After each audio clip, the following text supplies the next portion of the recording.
You are listening to a story exclusively narrated on the Dark Romance Stories channel. Relax and step into the world of love stories filled with mystery, emotions, and passion. Don't forget to like, subscribe to the channel, and leave a comment to support us. This content is the property of Dark Romance Stories. Please do not copy or re-upload it in any form. The plane descended through a sky the colour of bruised peaches, and Camille Fontaine pressed her forehead to the cold oval of glass to watch Florence rise out of the Tuscan haze like something remembered rather than seen. The Duomo first, that impossible dome the colour of terracotta and old blood. Then the brown ribbon of the Arno. Then the red roofs crowding together as if the whole city had been built by hands that refused to let any beauty stand alone. She had been to Florence twice before, once as a graduate student with holes in her shoes and a stipend that barely covered the gelato, and once for a conference where she had argued for 2 hours about the proper solvent for removing varnish from a 15th century tempera panel, and won. But she had never arrived like this. First class. A car waiting. A name, Ricci, that opened doors before she even knocked. "You are the restorer," the driver said, not a question, when she emerged from the terminal. He was a broad man in a charcoal suit that fit too well to be off a rack, and his eyes moved over the crowd behind her in a way that had nothing to do with hospitality. "Signor Ricci is expecting you." "Signor Ricci," she repeated, settling into the leather of the car. "I was told I'd be working for the family. There are several, I understand. There is one that matters." He pulled into traffic with the ease of a man who had never once worried about being told to wait. "The others learn to remember it." Camille filed the sentence away. She had a habit of collecting odd phrases, the way she collected pigments: amber, lead tin yellow, the particular green of malachite ground fine. Words were colours too, if you listened. This one was the colour of a warning she did not yet know how to read. The villa sat in the hills above the city, behind a wall the height of 2 men and a gate that opened on a low electric hum. Cypress trees stood at attention along the drive, like a row of dark candles. The house itself was old, genuinely old, 16th century at least, with the kind of weathered stucco and stone surrounds that money could not fake and only patience could maintain. Someone had loved this house, or feared losing it, for a very long time. A woman in a grey dress met her at the door, took her coat, and said nothing beyond welcome and this way. The interior smelled of beeswax and wood smoke, and something underneath, faint and floral, that Camille could not place. They passed through a hall hung with tapestries, then a sitting room where the furniture was upholstered in silk the colour of dried roses, and finally to a set of double doors that the woman opened without knocking. "The collection," she said, and stepped aside.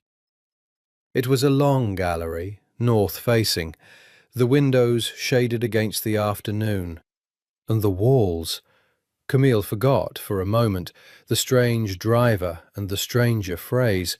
She forgot the long flight and the ache behind her eyes.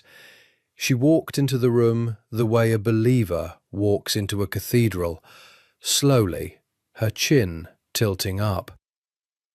There were perhaps 40 paintings. A Tintoretto, surely, the muscular drama of it, unmistakable. A small Bronzino portrait, the sitter's face cool and pearl-pale.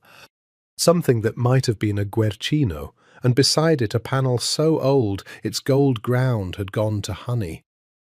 She moved down the row, her breath shallow, her trained eye already cataloguing damage.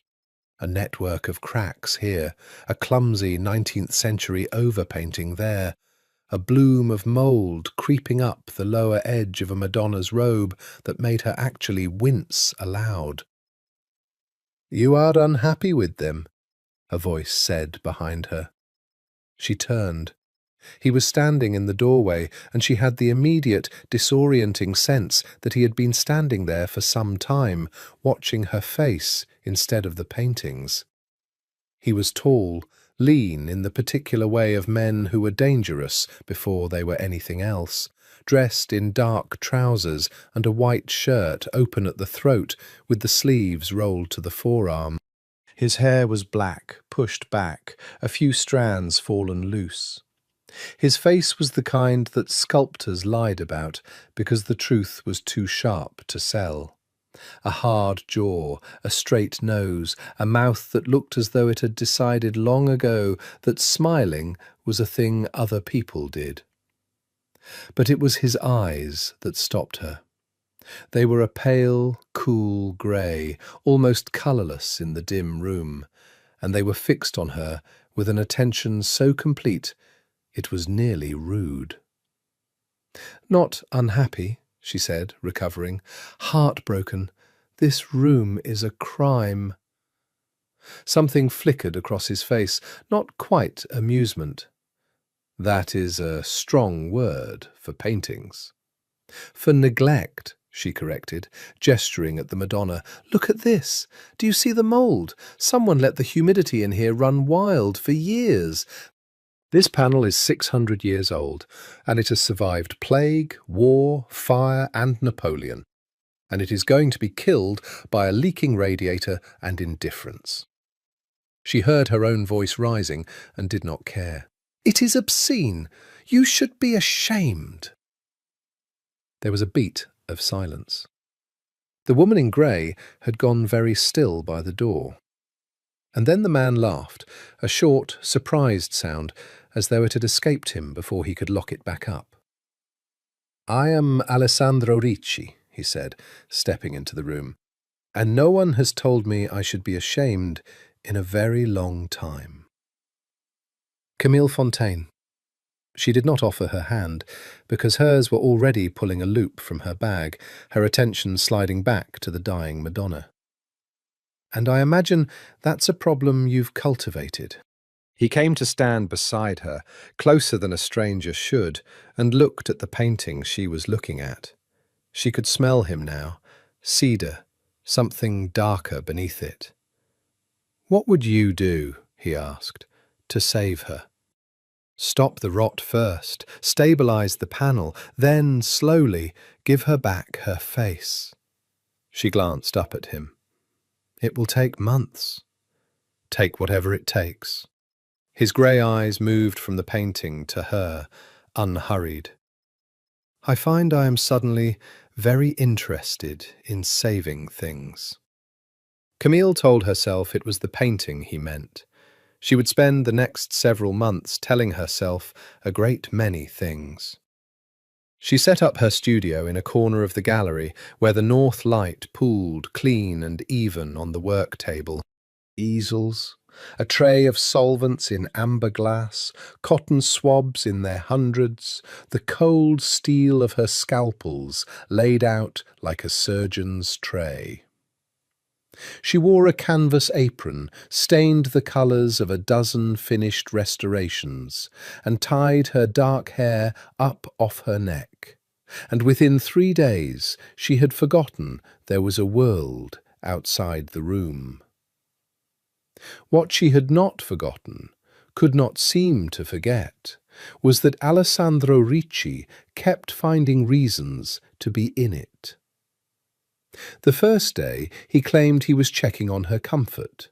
The second he brought coffee himself, a small cup of espresso, bitter and perfect, and set it beside her without a word, before retreating to the long sofa at the gallery's end, where he sat with a folder of papers he did not appear to read. The third day he brought no excuse at all. He simply came, sat, and watched her work. "You'll be bored," she warned him on the fourth day, not looking up from the Madonna. She had spent 2 hours under the microscope, removing a single square centimetre of grime, and beneath it, the original blue had emerged so pure and deep it made her chest ache. "I am not bored," he said. "Most people are. They think restoration is fast. They think I wave a cloth and the painting becomes new." She tilted the panel to the light. "It isn't fast. It's the slowest patience there is. You spend a week earning 1 inch of someone else's genius." "Tell me about the inch," he said. So she did. She had not meant to. She was, by nature, a private worker, and chatter broke her concentration. But there was something in the quality of his listening that drew the words out of her. He did not interrupt. He did not check his phone. He fixed those pale grey eyes on her hands and on her mouth, and absorbed everything she said as though it would be tested later. She told him about the underdrawing, the ghost lines the artist had laid down before the paint, visible now only in infrared, how Leonardo had sketched a hand 3 times before he committed it, how you could see the master change his mind across 500 years. She told him about the way sfumato worked, the smoke-soft blending that made the Mona Lisa's smile shift depending on where you stood, glazes laid one over another, so thin they were almost light itself. She talked for an hour, then 2, and when she finally surfaced and looked over, he was leaning forward, elbows on his knees, watching her with an expression she could not name. "You make it sound," he said slowly, "like a confession. Like the painting is telling you a secret no one else can hear." "That's exactly what it is." She set down her swab, surprised. Most people nodded politely. Most people did not understand. Every painting is a record of 1,000 decisions, where the light falls, what to leave out, what the artist loved and what he was afraid of. You just have to be quiet enough to hear it. And you are quiet enough. "It's the only thing I'm good at." She said it lightly, but it landed in the room with more weight than she'd intended. Alessandro did not laugh. That night she ate alone in the small dining room they had set aside for her, and the woman in grey, whose name she had learned was Lucia, brought her wine and a plate of pici with garlic and oil, and told her, unprompted, that Signor Alessandro had not laughed in the house for 2 years. "I'm sure that's not true," Camille said. Lucia gave her a long, unreadable look. "You did not know the old Signor Ricci. His father." She set down the wine. "Eat. You are too thin for the work you do." Camille did not press, though the look stayed with her. His father. There was a portrait at the gallery's far end, a stern old man in black with a hawk's nose, and Alessandro's grey eyes turned cold as winter water, and she had assumed it was an ancestor. Now she wondered if the rot in the room had a date attached to it. 2 years of neglect, a house that smelled of beeswax over something else. She told herself it was none of her business. She was here for the paintings. But the next morning, when Alessandro appeared in the gallery doorway with 2 cups of espresso and that careful, contained stillness that she was beginning to recognize as a kind of hunger, she found she had set out a second stool beside her work table without quite deciding to. He looked at the stool. He looked at her. "You'll have to be quiet," she said, picking up her loupe. "I'm working." He sat. He was quiet. And Camille, bent over 600 years of someone else's patience, felt the warmth of him at her shoulder all morning, and told herself again that it was only the painting she was thinking of. It was a lie, with a long and beautiful future ahead of it. Alessandro Ricci had killed a man at 19, and he had not thought about a painting once in the 11 years since. He thought about them now constantly, or rather, he thought about the woman who thought about them, which he understood to be a more dangerous thing, though he could not yet measure how much. He had been sent to Florence by his father's successor, his uncle Salvatore, who ran the New York interests now that the old man was 3 years in the ground, to do a job that had nothing to do with art and everything to do with money. The Ricci family had spent 40 years building bridges between the New York organization and the older, quieter powers of Europe, and those bridges needed walking. Alliances needed renewing, debts needed acknowledging. And the collection in the villa, those 40 paintings Camille was so heartbroken to find neglected, was the keystone of an arrangement so elegant that even Alessandro, who had no love for the work, could admire its architecture. Art did not have a price. That was the whole point. A painting was worth what a buyer would pay, and if the buyer and seller were the same hidden hand, then a canvas could be bought for $2 million and sold for 20, and somewhere in the difference, 12 million dirty dollars became clean. The collection was a laundromat with a Renaissance face. It moved through galleries and private sales and tax-advantaged donations, and every transaction was a sentence in a language only the family's accountants could read. He had not told Camille any of this.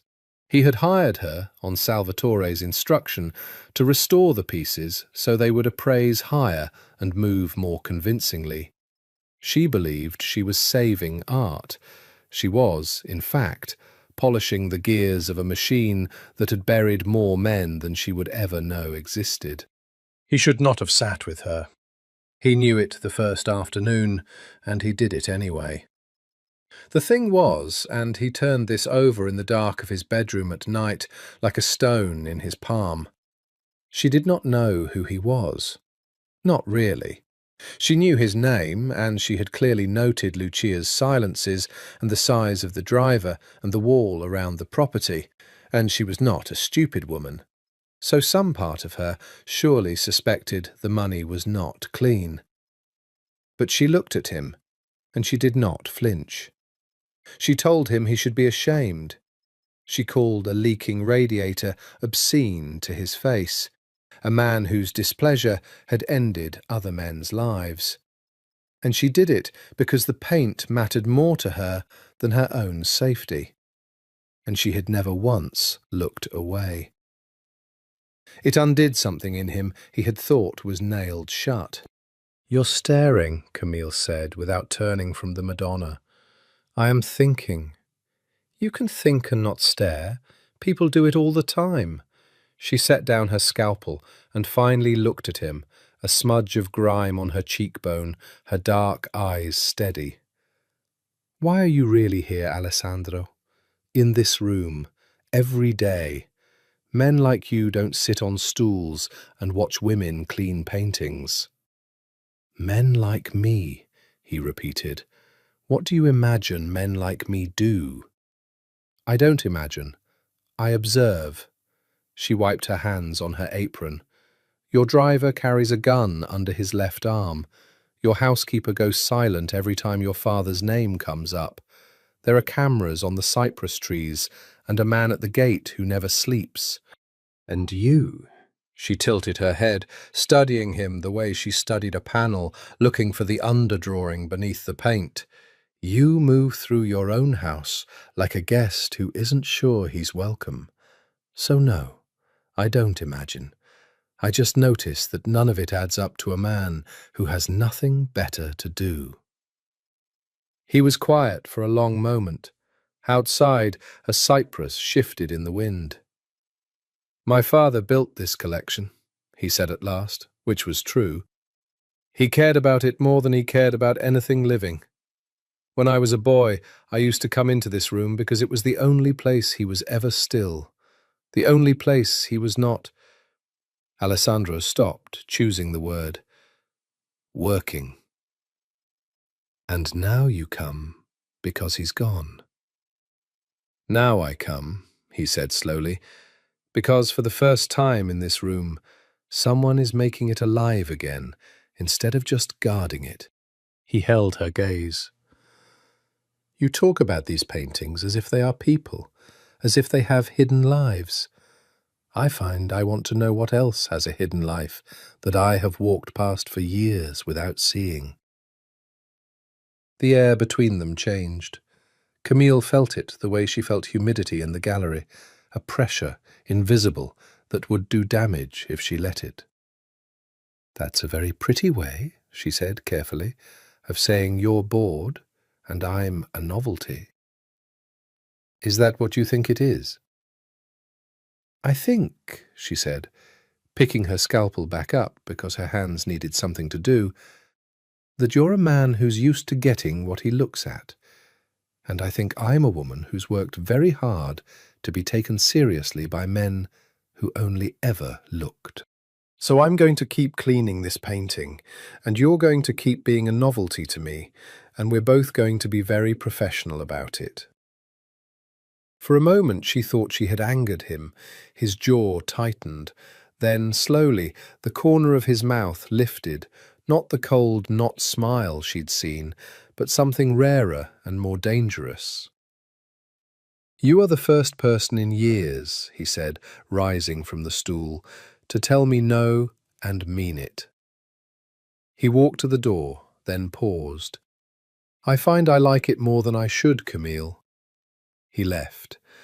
She stood alone in the north light, with her heart doing something foolish and her scalpel trembling a millimetre above 600 years of blue, and she set the blade down before she could ruin a single brushstroke. Professional, she told the empty room. The Madonna gazed back, serene and ancient, and said nothing at all. That night Camille could not sleep.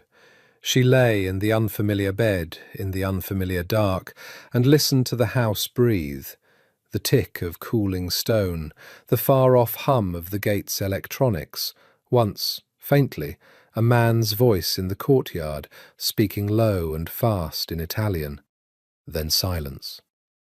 She thought about the gun under the driver's arm.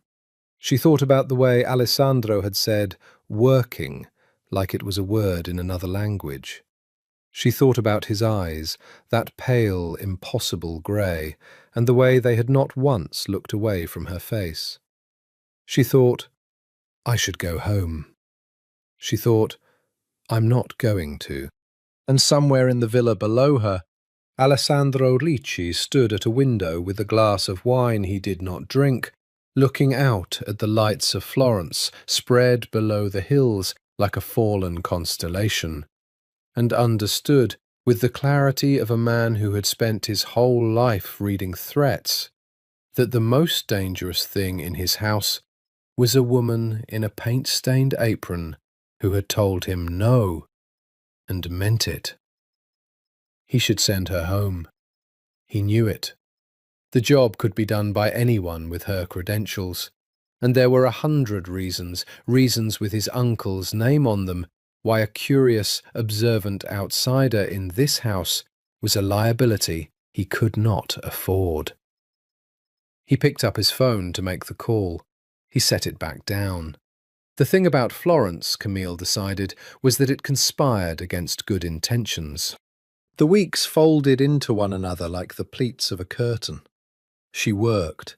The Madonna came back to life beneath her hands, her robe deepening from grey sludge to that impossible lapis blue, her face emerging from centuries of varnish until you could see the painter had given her a slightly crooked smile, secret and human, hidden under all that holiness. Camille wept a little the day she finished her. and was not ashamed. And Alessandro was there, always there. He stopped bringing excuses entirely. He came in the mornings with coffee and sat on his stool and listened. And slowly, without either of them naming it, the silence between them filled with talk. He took her into the city. The first time it was professional, a private viewing at the Uffizi, arranged through a name that made the director himself appear, sweating, to walk them through galleries closed to the public. Camille stood before the birth of Venus and forgot Alessandro existed.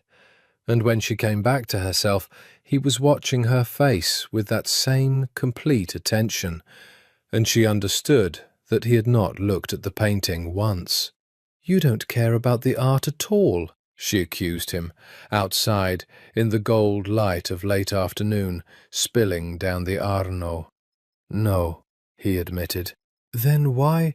"Because you do." He said it simply, as though it explained everything, and the terrible thing was that it did. "I have spent my whole life around men who want things, money, power, respect, fear. I had never met someone who wanted beauty, who wanted to give it back to the world for no reason except that it should exist." He looked at the river. "It is the first uncorrupted thing I have ever been near. I find I cannot stop standing close to it." Camille did not have an answer for that, so she let him buy her gelato. Pistachio, the real kind, ground from Bronte nuts, and they walked along the river as the sun set the water on fire, and he told her about the city. Not the tourist city, his city. The alley where he'd hidden as a boy, the fountain where the water tasted of iron, the bell tower of a small church, Santa Felicita's poorer cousin, where he had once spent a whole night because he could not bear to go home. He knew Florence the way she knew a canvas, every crack, every hidden layer, every place where the surface lied about what was underneath. "You love it," she said. "It is the only thing I have never had to pretend about." A muscle moved in his jaw. "Everything else in my life is a performance. This city is the only audience I have never had to lie to." She should have asked what he meant. She knew by then that she should have asked a great many things, about the men who came to the villa at night and left before dawn, about the locked room off the east wing, about why a man who claimed not to care about art owned 40 pieces worth more than some nations. She knew the questions were there, waiting like mould under varnish. She did not ask them. She would later understand, choosing the beautiful surface over the rot beneath, exactly as she had spent her career teaching herself never to do. There was a night, she would remember it for the rest of her life, when a storm came down off the Apennines and the villa lost power, and she came out of her room with a candle to find Alessandro in the gallery, alone in the dark, standing before his father's portrait. The candlelight made his face strange, all hollows and edges. "He's watching you," she said softly, "even now." "He watched everything." Alessandro did not turn. "Do you know what he told me? The last time I saw him alive. He said, 'A Ricci does not get to be happy. A Ricci gets to be obeyed.'" The candle guttered. "He believed it was a kindness. He believed he was sparing me the disappointment of wanting things I could not have." Camille crossed the room and stood beside him in the dark. She did not touch him. She wanted to. The wanting was a physical thing now, a pull she had stopped pretending not to feel. "He was wrong," she said. Was he? Alessandro turned, and in the candlelight his grey eyes were not cold at all. They were terrified. "Then tell me, Camille, what is it that I want? Say it, because I have not let myself say it, and I think if you do not say it first, I am going to do something that ruins both our lives." The rain hammered the windows. The candle burned between them, and Camille, who had told herself 100 beautiful lies, opened her mouth to tell one more, and found she could not. "Don't," she whispered. "Not yet. Please. Once you say it, I can't go back to pretending. And I'm not ready to know what we are." For a long moment he looked at her. Then he stepped back, and the cold settled over his face again like varnish, and he said, "As you wish," and walked out into the storm-dark house, and Camille stood alone before the dead man's portrait and shook. It was the Annunciation that gave everything away. It hung at the far end of the gallery, a small panel barely 2 feet wide, attributed in the family's records to a follower of Fra Angelico, an angel kneeling before the Virgin, a lily between them, gold leaf gone to amber with age. Camille had saved it for last because something about it had bothered her from the first day, an itch she could not name, the way a single false note bothers a musician. She knew within an hour of starting that it was a fake, a good one, an excellent one. The panel was genuinely old. Someone had sourced a 15th century board, probably stripped from a lesser, ruined work, and the painter had been skilled. But the craquelure was wrong. Real age cracks form slowly, the paint and ground shrinking at different rates over centuries, branching like rivers. These cracks had been induced, baked probably, or solvent-shocked, and under magnification they had the too even, too deliberate quality of a forgery aging itself in an afternoon. The gold leaf was modern, distressed to look old, and when she ran the ultraviolet lamp across it, the varnish fluoresced in a way no 500-year-old surface ever would. "You're a liar," she told the angel, fascinated rather than alarmed. Forgeries were a part of the trade. Collections accumulated them. Even great museums had been fooled. She would simply document it and tell the family their Annunciation was a 19th or 20th century deception, and they could decide whether to keep it as a curiosity or quietly remove it. But the panel was warped, and to stabilize it she needed to remove it from its frame, and that was when she found the rest. The frame was old gilt wood, heavy, with a backing board that had been screwed, not nailed, screwed, with modern Phillips head screws into place. She removed them one by one, frowning, because no 15th century frame had Phillips head screws, and when she lifted the backing board free, something fell out into her lap. A sheet of paper. Folded. Modern, printer-weight stock. She unfolded it under the work-table lamp. It was a map, or a diagram, she could not at first tell which. A web of European cities rendered as nodes: London, Geneva, Luxembourg, Monaco, Vaduz, Valletta, a dozen more, connected by lines that branched and converged. Beside each city, columns of numbers and abbreviations. GVA, 4.2, clear. LUX, holding, 11.6. VDZ, Ricci/Marchetti, pending. Arrows pointed from one node to another, and at the centre of the web, circled twice in red ink, was a single word: Firenze. And beneath it, smaller, Col. 38 units. Volt. Camille stared at it for a long time. She did not understand most of it. She understood Ritchie. She understood that collection meant collection, and 38 units was almost the number of paintings in this room. She understood that the numbers beside the cities were money. The amounts had that round, deliberate look of laundered sums. And she understood, with a slow, cold dread spreading up from her stomach, that she was holding something she was never, ever supposed to see.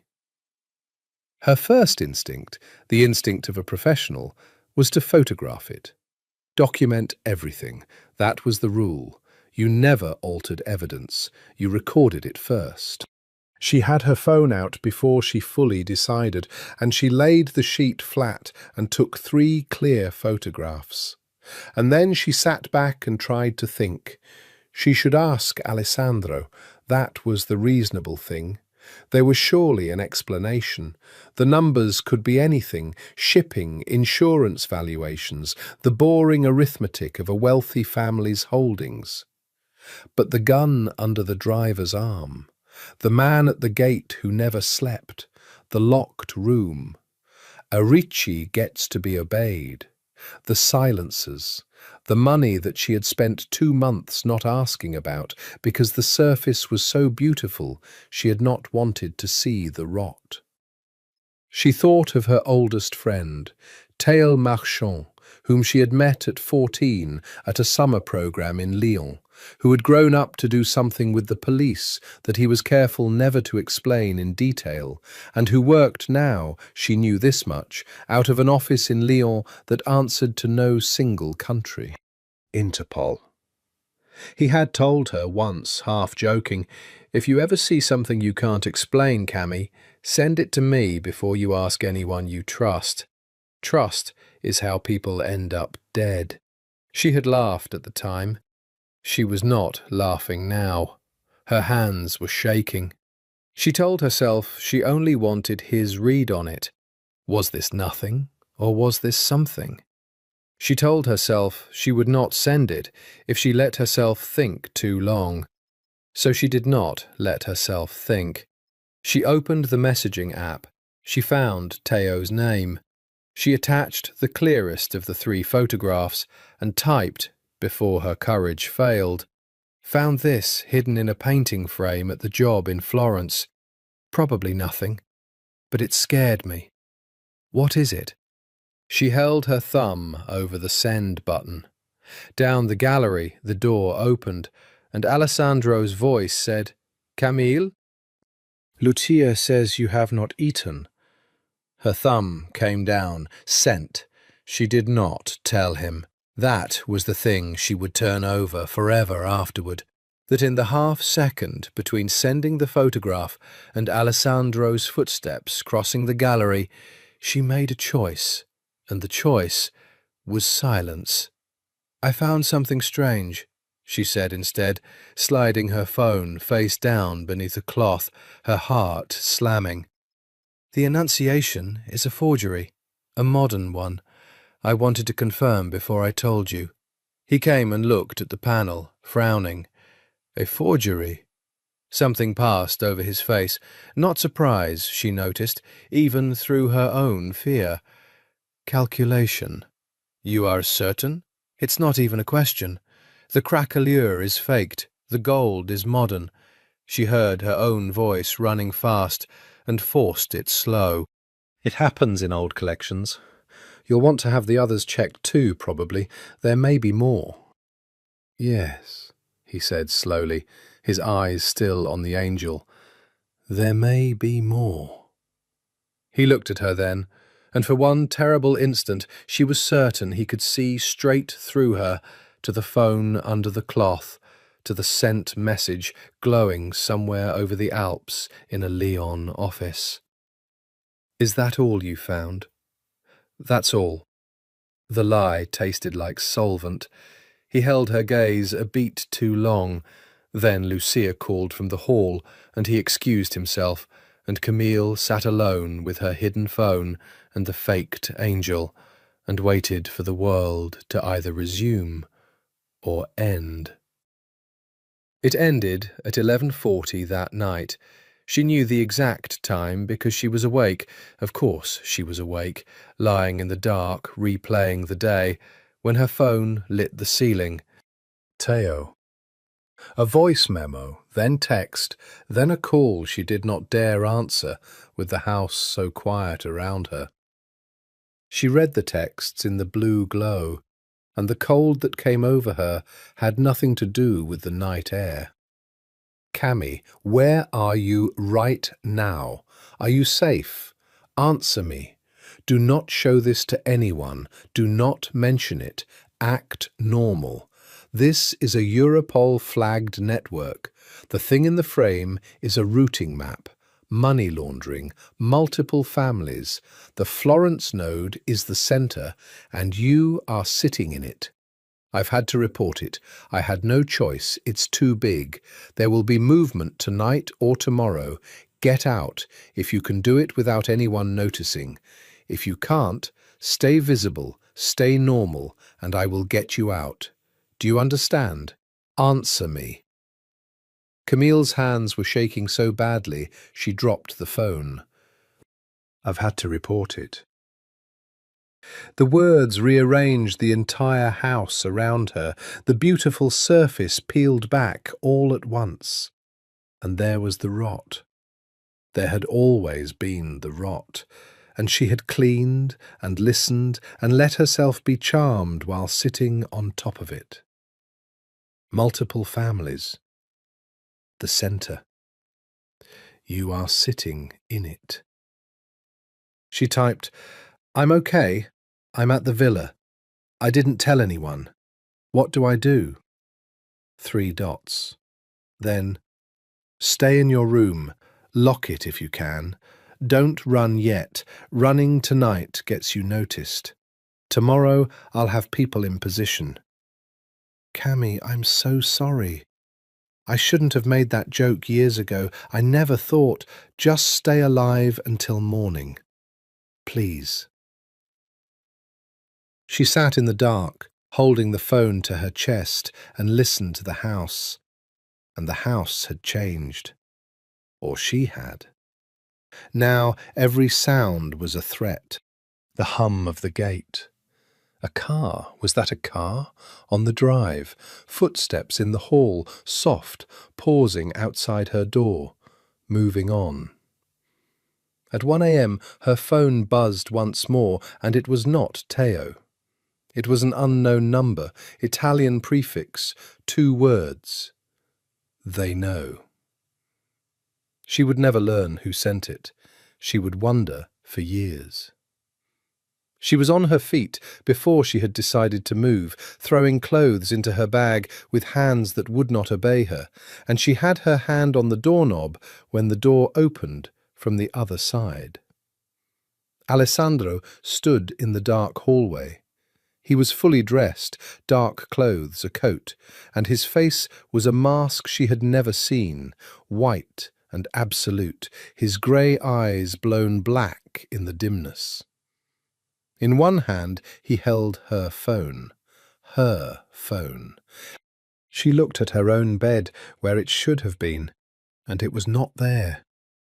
And she understood that at some point in the night he had come into her room while she slept and taken it and read everything. And the violation of it was nothing, nothing against the look on his face. You sent a photograph, he said. His voice was very quiet and very calm, and it was the most frightening thing she had ever heard. Of the map, to a man in Lille. Tell me I am wrong. She could not speak. Tell me, he said, and took a step into the room, that you did not just sign your own death warrant, Camille. Because in 90 minutes, my uncle's people land in Florence, and the first thing they will do, the only thing they will do, is find the leak and close it. And the leak, his voice cracked, the mask splitting for one raw instant. The leak is you. The leak is sitting in front of me with paint on her hands, telling me she didn't tell anyone. I didn't understand what it was, she whispered. Alessandro, I swear, I didn't know. I just sent it to a friend. I didn't. I know. He closed his eyes. When he opened them, the calm had returned. But it was a different calm now.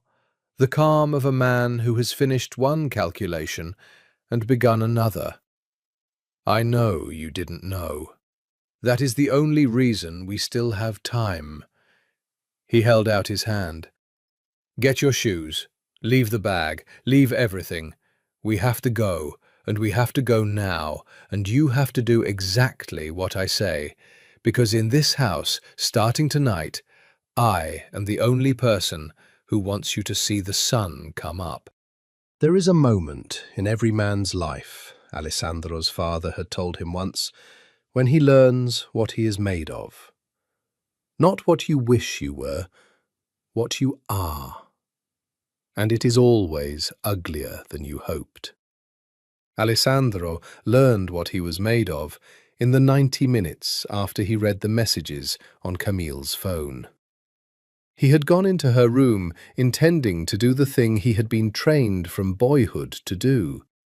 He had suspected her since the afternoon, the forgery confirmed, but her hands too careful when she slid something under that cloth, her voice running too fast. He had taught himself to read deception the way she read brushstrokes. It was a survival skill in his family, and he had survived. So he had waited until the house slept, and he had taken the phone, and he had read it, and every line had confirmed the disaster.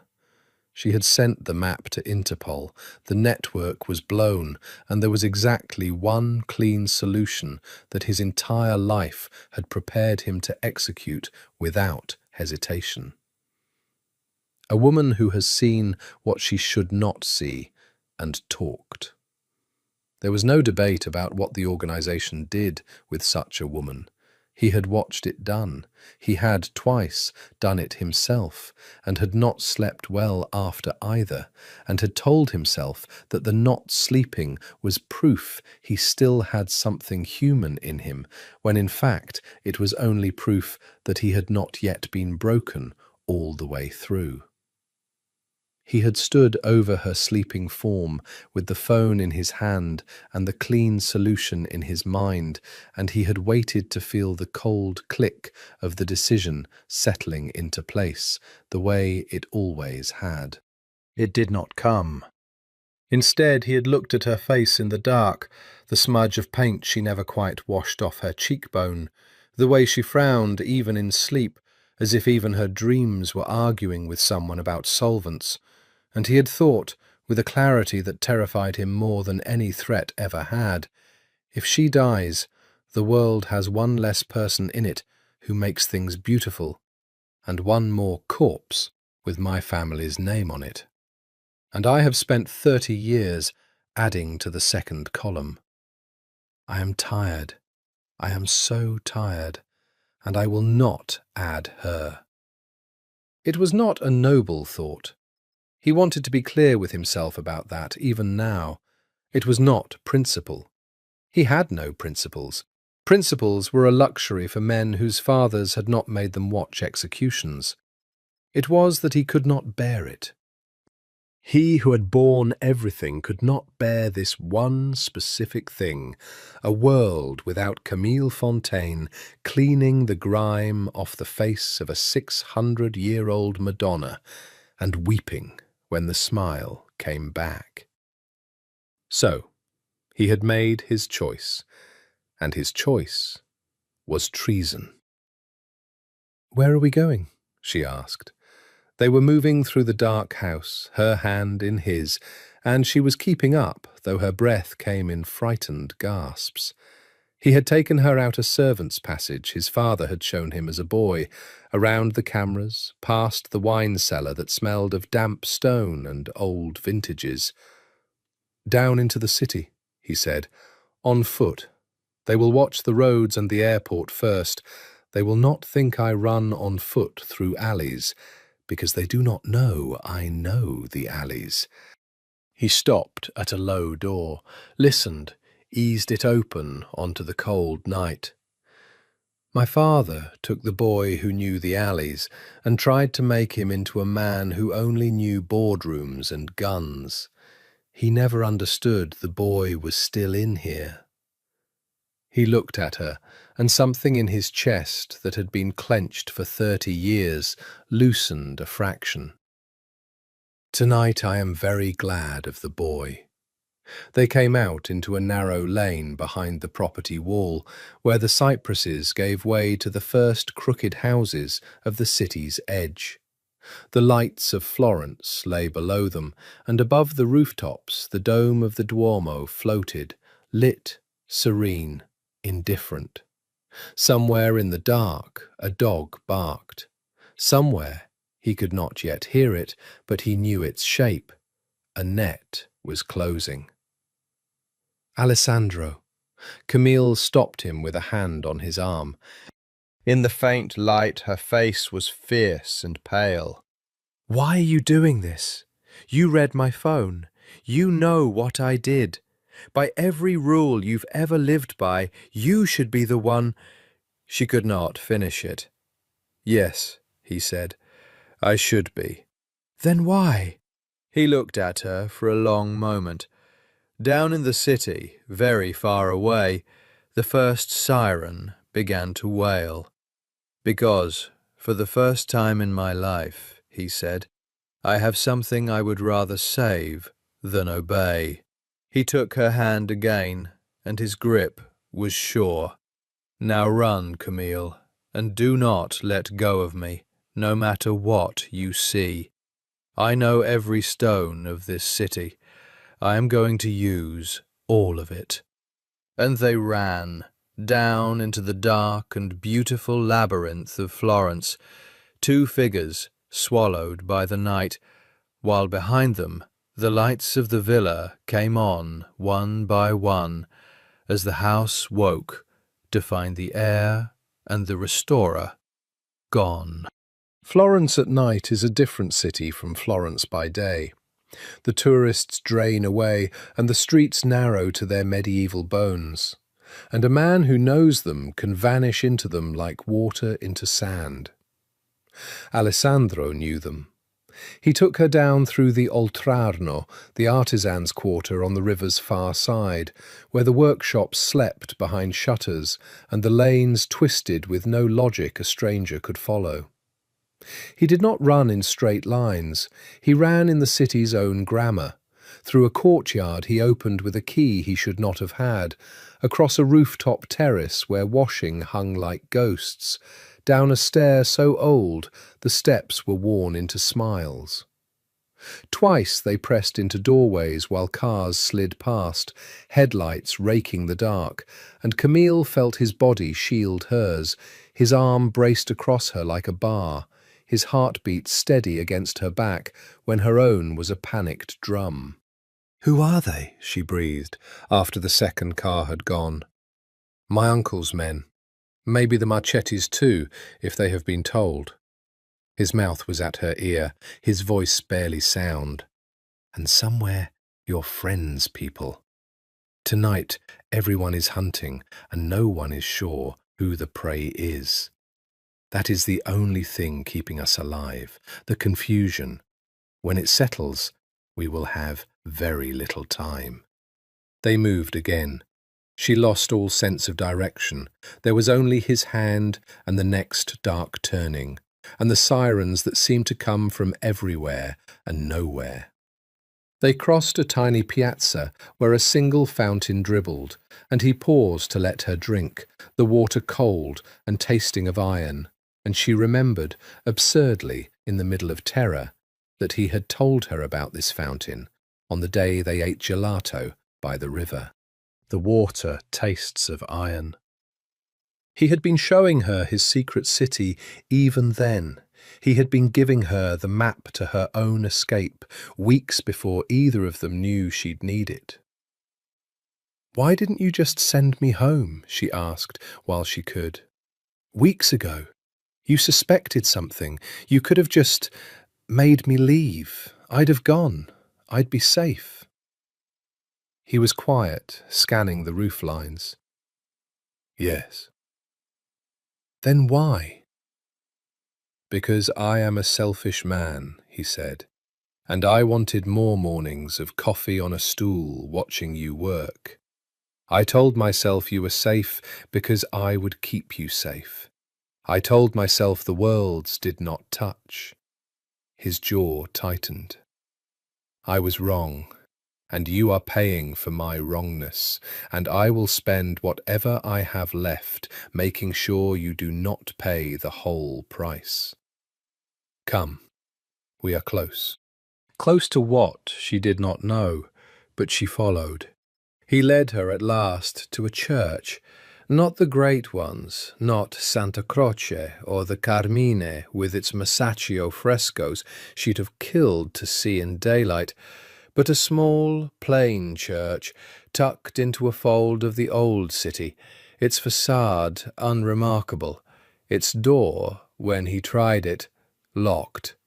He led her around the side to a smaller door, produced another key from the apparently bottomless supply of a boy who had once needed places to hide, and let them in.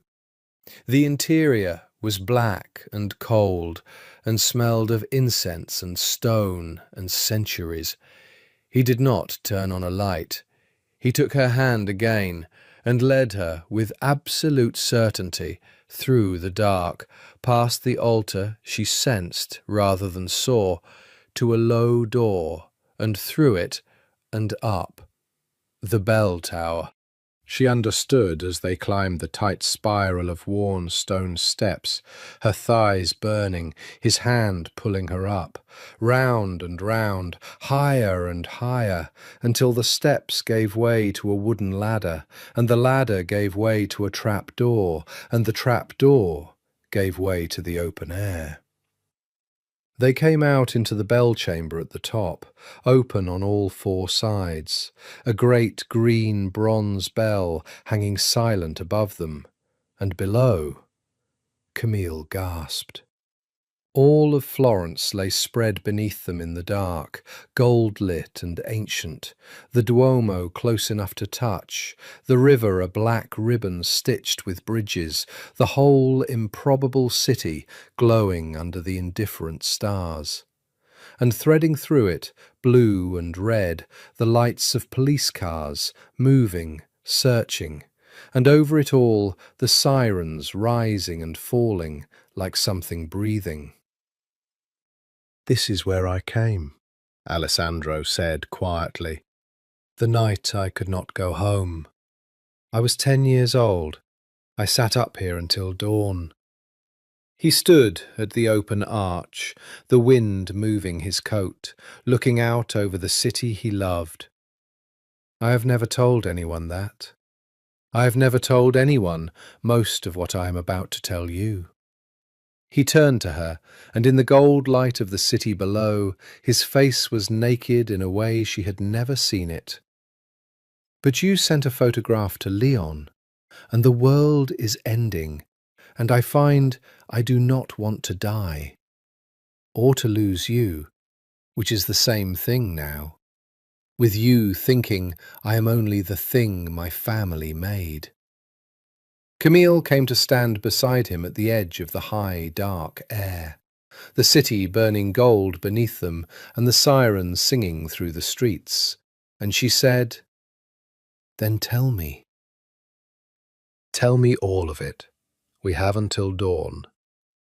And far below, the net drew tighter. He told her about the boy. "I was 10, Alessandro began. The wind off the hills moved through the bell chamber, cold, smelling of the river and of the green bronze bell above them. It was October. I remember because the leaves on the cypresses, they do not turn, cypresses, they stay green, but the vineyard below the villa had gone red and gold, and I remember thinking it was beautiful from my window that morning. I was a boy who thought things were beautiful. My mother had taught me that. She was French." He glanced at Camille. Like you, half. She died when I was 8. After that, there was only my father, and my father did not believe in beautiful things. He believed in strong things, which he thought were the opposite. Camille said nothing. She had learned, restoring paintings, that the most important work was done in silence, that you did not rush the surface, that you let the thing beneath reveal itself in its own time. She gave him her silence now, like a gift. That morning he came to my room himself, which he never did, and he said, "Today you become a man." I was 10. I thought he meant, I don't know what I thought, a hunting trip, a horse.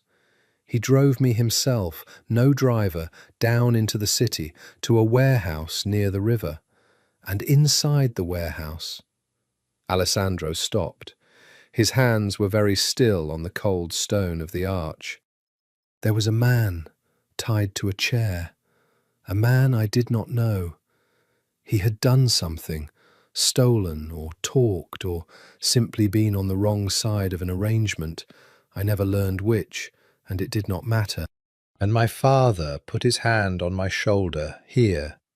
He touched his own shoulder, and he said, "Watch. A man who cannot look at this has no right to give orders to men who can. Watch, and do not look away, and afterward you will be more than you were this morning." The sirens wailed far below, threading through the streets. I looked away, Alessandro said softly. The first time. I was 10, and I shut my eyes and I turned my face into my father's coat, and he took my chin in his hand, gently. That was the worst of it, gently, and he turned my face back, and he held it there, and he said, "No, you will watch. I am doing this because I love you. The world will eat a man who closes his eyes." He drew a breath. So I watched. And the thing I remember, the thing I have never told anyone, is not the blood. It is that afterward my father took me for ice cream. Pistachio. He bought me pistachio gelato, and we sat by the river, and he talked to me about football, about the Fiorentina match that weekend, as if nothing had happened, as if he had not just... His voice stopped. And I ate the ice cream. That is what undoes me when I cannot sleep. Not that I watched a man die, that I ate the ice cream afterward, and it was good. Camille realized she was crying, silently, the tears just running, the wind cold on her wet face. She thought of the gelato by the Arno weeks ago, pistachio, how he had watched her eat it instead of the river, and she understood now what she had not understood then, that he had been trying, in some wordless way, to write a new memory over the old one, to make pistachio mean her instead of that. "Monsters aren't born," she said, when she could speak. "They're made, built, one held open eye at a time." "Do not make excuses for me." His voice was rough. "I have done things, Camille, as a man, by choice, not as a held open eye. I have made other people's children into orphans. I have signed warrants like the one that should have my name on it tonight. And twice I did not sign them, I did them with my own hands. I am not a tragic boy. I am a man who became exactly what he was built to become, and was good at it, and slept at night because I told myself I had no other choice." He turned to her at last, and his grey eyes were wet too, and that undid her more than anything. "And then a woman came to clean my dead father's paintings and told me I should be ashamed. and called a radiator obscene, and talked about hidden underdrawings as if the world had secret beauty in it that you only had to be quiet enough to see. And for the first time since I was 10 years old, I wanted to be more than the thing in the warehouse. Not for honour, not for redemption, just to deserve to sit on a stool and watch you work. The city glowed gold beneath them. The sirens sang, and Camille Fontaine, who had spent her life learning to see what lay beneath ruined surfaces, looked at the man before her and saw, with absolute clarity, the underdrawing of the boy he had been before they painted the monster over him. She crossed the small space between them and put her hands on his face, the paint still on hers, and she kissed him. Not gently, like she meant it, like the world was ending, because it was. They did not sleep. There was no question of sleeping. They sat together in the bell chamber with his coat around both their shoulders and the city below them, and they talked the way people talk when they know morning may take everything, fast and honest and without the small lies that fill ordinary days.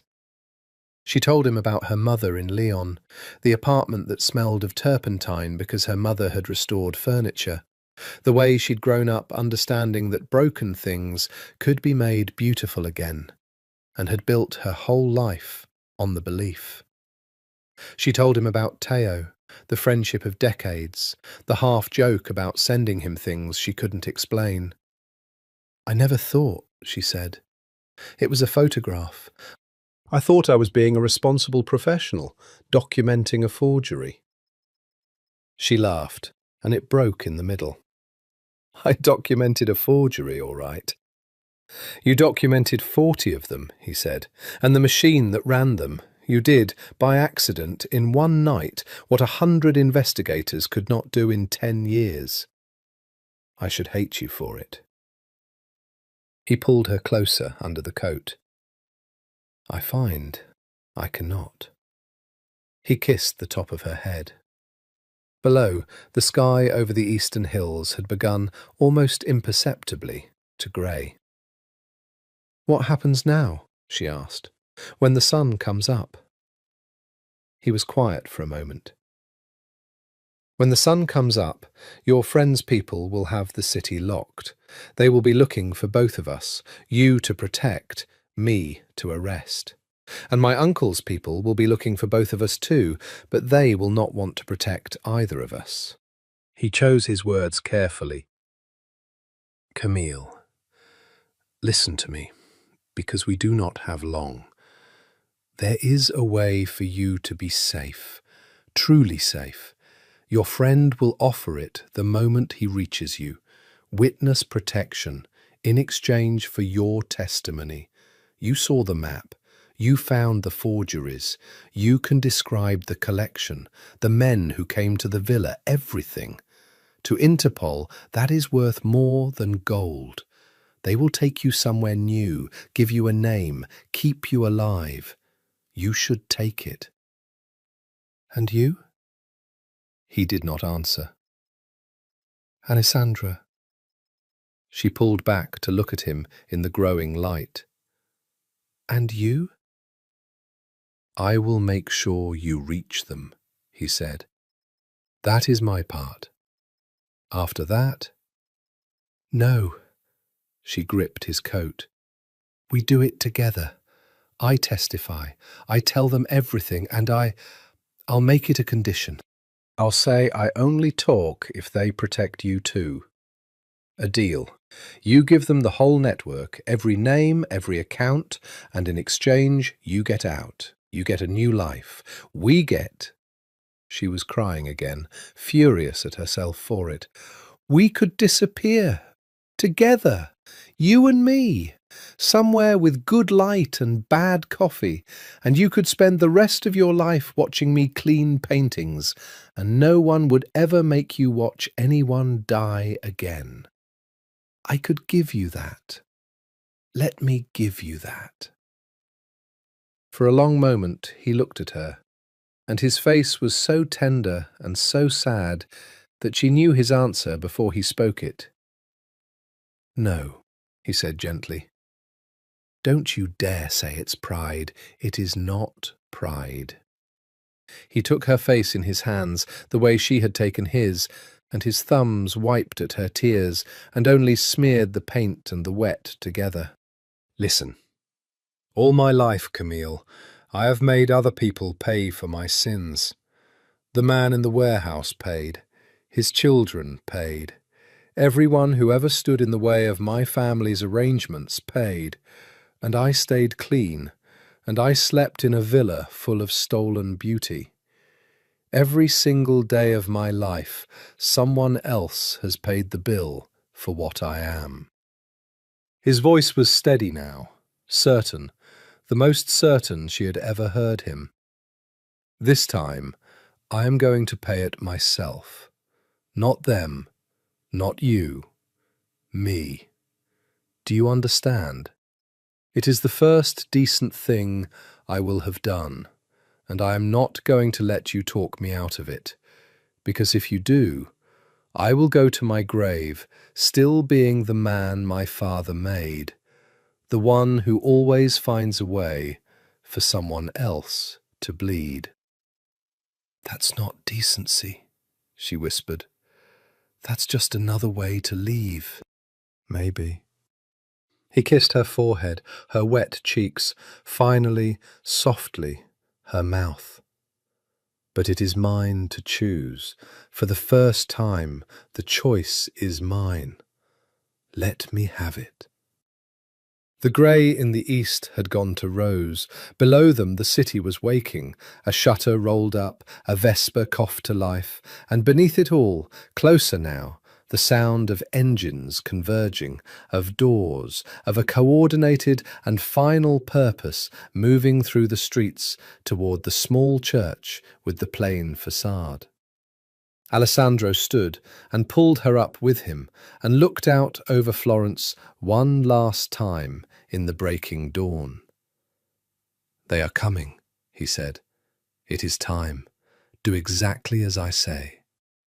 He had planned it through the night while she slept against his shoulder, the whole choreography of his own undoing, worked out the way his father had taught him to work out everything, every angle, every contingency. The difference was that for the first time the plan ended not with someone else's blood, but with his own freedom traded for hers. He used her phone.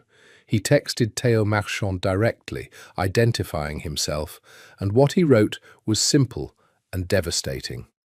"I have Camille Fontaine. She is unharmed, and she is the reason your case exists. I am Alessandro Ricci. I will surrender myself, alive, with the location of the collection and full cooperation, on one condition. She walks free, uncharged, protected, today. I am in the campanile of San Nicolo Soprano. Come yourself, come unarmed to the door. If your people rush it, I disappear, and you lose us both." The reply came in 90 seconds. "Keep her safe, and you have a deal. 10 minutes. TM. "It's done," Alessandro said, and handed Camille back her phone. "Your friend is coming. He will keep you safe. I have read his messages all night, and he is exactly what you said he is.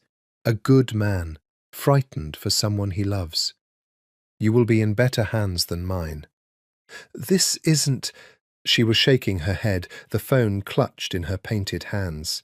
"Alessandro, there has to be another way. We can still run. You know the city. We could—" "And spend our lives running?" He smiled, and it was the real smile, the rare one. "Waiting for my uncle's people to find us in some town with good light and bad coffee. You would clean paintings in a back room, and I would watch the door instead of you. And one morning they would come, and they would not be gentle, and you would pay, again, for being near me." "No." He shook his head. "This way you are free, truly free." witnessed, protected, on the right side of the law. And I... He looked out at the city, the rose light now flooding gold across the rooftops. I will be somewhere I cannot get anyone killed. There is a kind of peace in that. You cannot imagine how long I have wanted to be somewhere I cannot get anyone killed. She was crying openly now. He memorized it, the paint on her cheek, the fury in her wet eyes, the way she would not stop arguing even now, especially now. He thought he had never seen anything so beautiful, and he had spent his life surrounded by the most beautiful objects ever made by human hands. "There's one more thing," he said, "and you have to listen, because there isn't time to say it twice." He took her hands. "When this is over, and the lawyers and the courts and the years have done their work, you will be contacted by a man named Pessoa in Geneva, a notary. He is honest. I chose him for that. He has documents. Sign them. Don't argue. Don't refuse out of some idea that you can't accept it. Sign them." "What documents?" "You'll understand when you see them." Below, an engine cut out very close. A car door opened and shut with deliberate softness. He glanced down, then back at her, and there was urgency now under the calm. "He's here. Camille, look at me. Whatever happens in the next minutes, whatever they make me do, whatever face I have to wear when his people come up those stairs, it is a performance. You know about performances now. You know there is an underdrawing beneath the paint." He pressed her painted hand flat against his chest, over his heart. "This is the underdrawing. This is the real one. Remember it, no matter what the surface looks like." A voice called up from far below, echoing in the stone shaft of the tower. "Richie, it's Marchand. I'm alone. I'm coming up." "I'm here," Alessandro called back, and his voice when he answered the law was already different, flatter, harder, the mask sliding into place. Then, low, only to her, "I love you. I have never said that to anyone. I am saying it now, so that it is true before they take me, and not a thing I wish I had said." He kissed her once, hard, final. "Don't say it back. Save it. Say it to me through glass, someday, when it can't be used against either of us." Footsteps on the spiral stair, climbing. Camille could not speak. She nodded, the tears falling, her hand still flat over his heart, where he had pressed it. A man emerged through the trap door, lean, sandy-haired, gun holstered and hands visibly empty, his eyes finding Camille first with a flood of relief that confirmed everything Alessandro had read of him. "Camille," Théo breathed. "Mon Dieu, you're all right." "She's unharmed," Alessandro said, stepping back, raising his hands slowly, deliberately, away from his body. "And I'm yours. I'll give you all of it. The collection's in the villa vault. The routing is exactly what she photographed, and I'll name every account if you keep your word about her." He looked at Théo with the flat, grey calm of a man who has already left. "Cuff me in front of her. Let her see it's real. Then get her out of this country before my uncle's people realise what I've done." And in the gold light of the breaking Florentine morning, in the high stone chamber where a frightened boy had once hidden until dawn, Alessandro Ricci put his wrists together and surrendered the only thing he had never been able to give his father: himself. They took her out of Italy within 48 hours. It was a blur Camille would never fully reassemble. Safe houses, a small windowless room in Lyon, where she talked for 9 straight hours into a recorder, while 3 nations' worth of investigators wrote down everything she said. A doctor, a counsellor she did not want and could not use. Theo's worried face appearing and disappearing. She told them everything. The forgeries, the map, the men who came to the villa at night. The collection, piece by piece, in more detail than anyone else alive could have given. Because she had touched each painting with her own hands and knew its secrets. And she told them, again and again, until they finally wrote it down and let it stand, that Alessandro Ricci had saved her life, that he had surrendered voluntarily, that whatever they did to him, they were to enter into the record that he had walked into their hands of his own will to protect her, when every instinct of his life had told him to do the opposite. "They'll factor it," Theo told her quietly, in a cafe in Lille, a week later, when the worst of it was over, and she was, technically, free. Cooperation matters. Voluntary surrender matters. He's giving them the whole European network, Cammy. Families that have evaded them for 30 years. It's the biggest thing to come across my desk in my career. And it exists because you got scared and texted your old friend a photo. He turned his espresso cup in its saucer. He won't walk. You understand that. He's done things before you ever met him. They have files. There are bodies attached to his name. But cooperation like this, with a good lawyer, he shrugged. 7 years, maybe. 8. Not life. Not death. Which, for a man like him, is a miracle, and I think he engineered it deliberately. He gave them just enough to be useful and structured his surrender to survive it. He planned his own sentence the way other men plan an escape. 7 years. Camille held the number in her hands like a found object. She was in Geneva 3 weeks after that, in the office of a notary named Pessoa, exactly as Alessandro had said. Pessoa was an elderly man with kind, tired eyes, who clearly knew more than he would ever say. He laid the documents before her with the gravity of a priest. "Signor Ricci arranged this some time ago," he said, "before the events. The transfers were complex. They are now complete and entirely legal.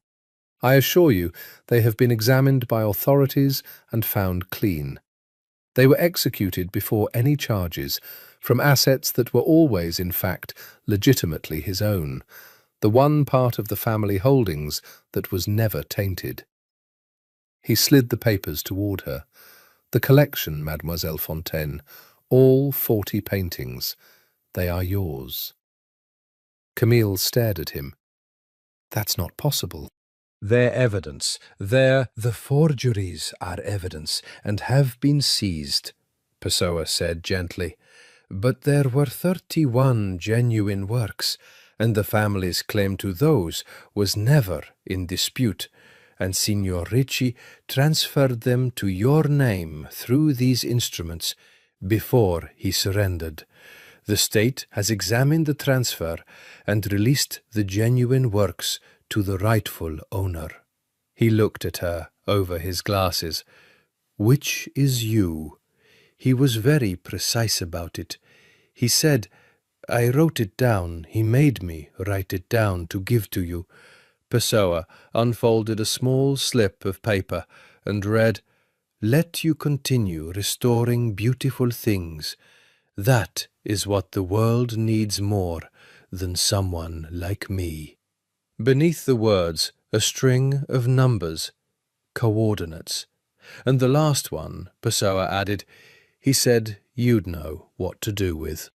A location. He called it the final treasure.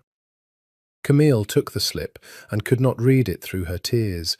She did not go to the coordinates for a long time. She could not face whatever was there.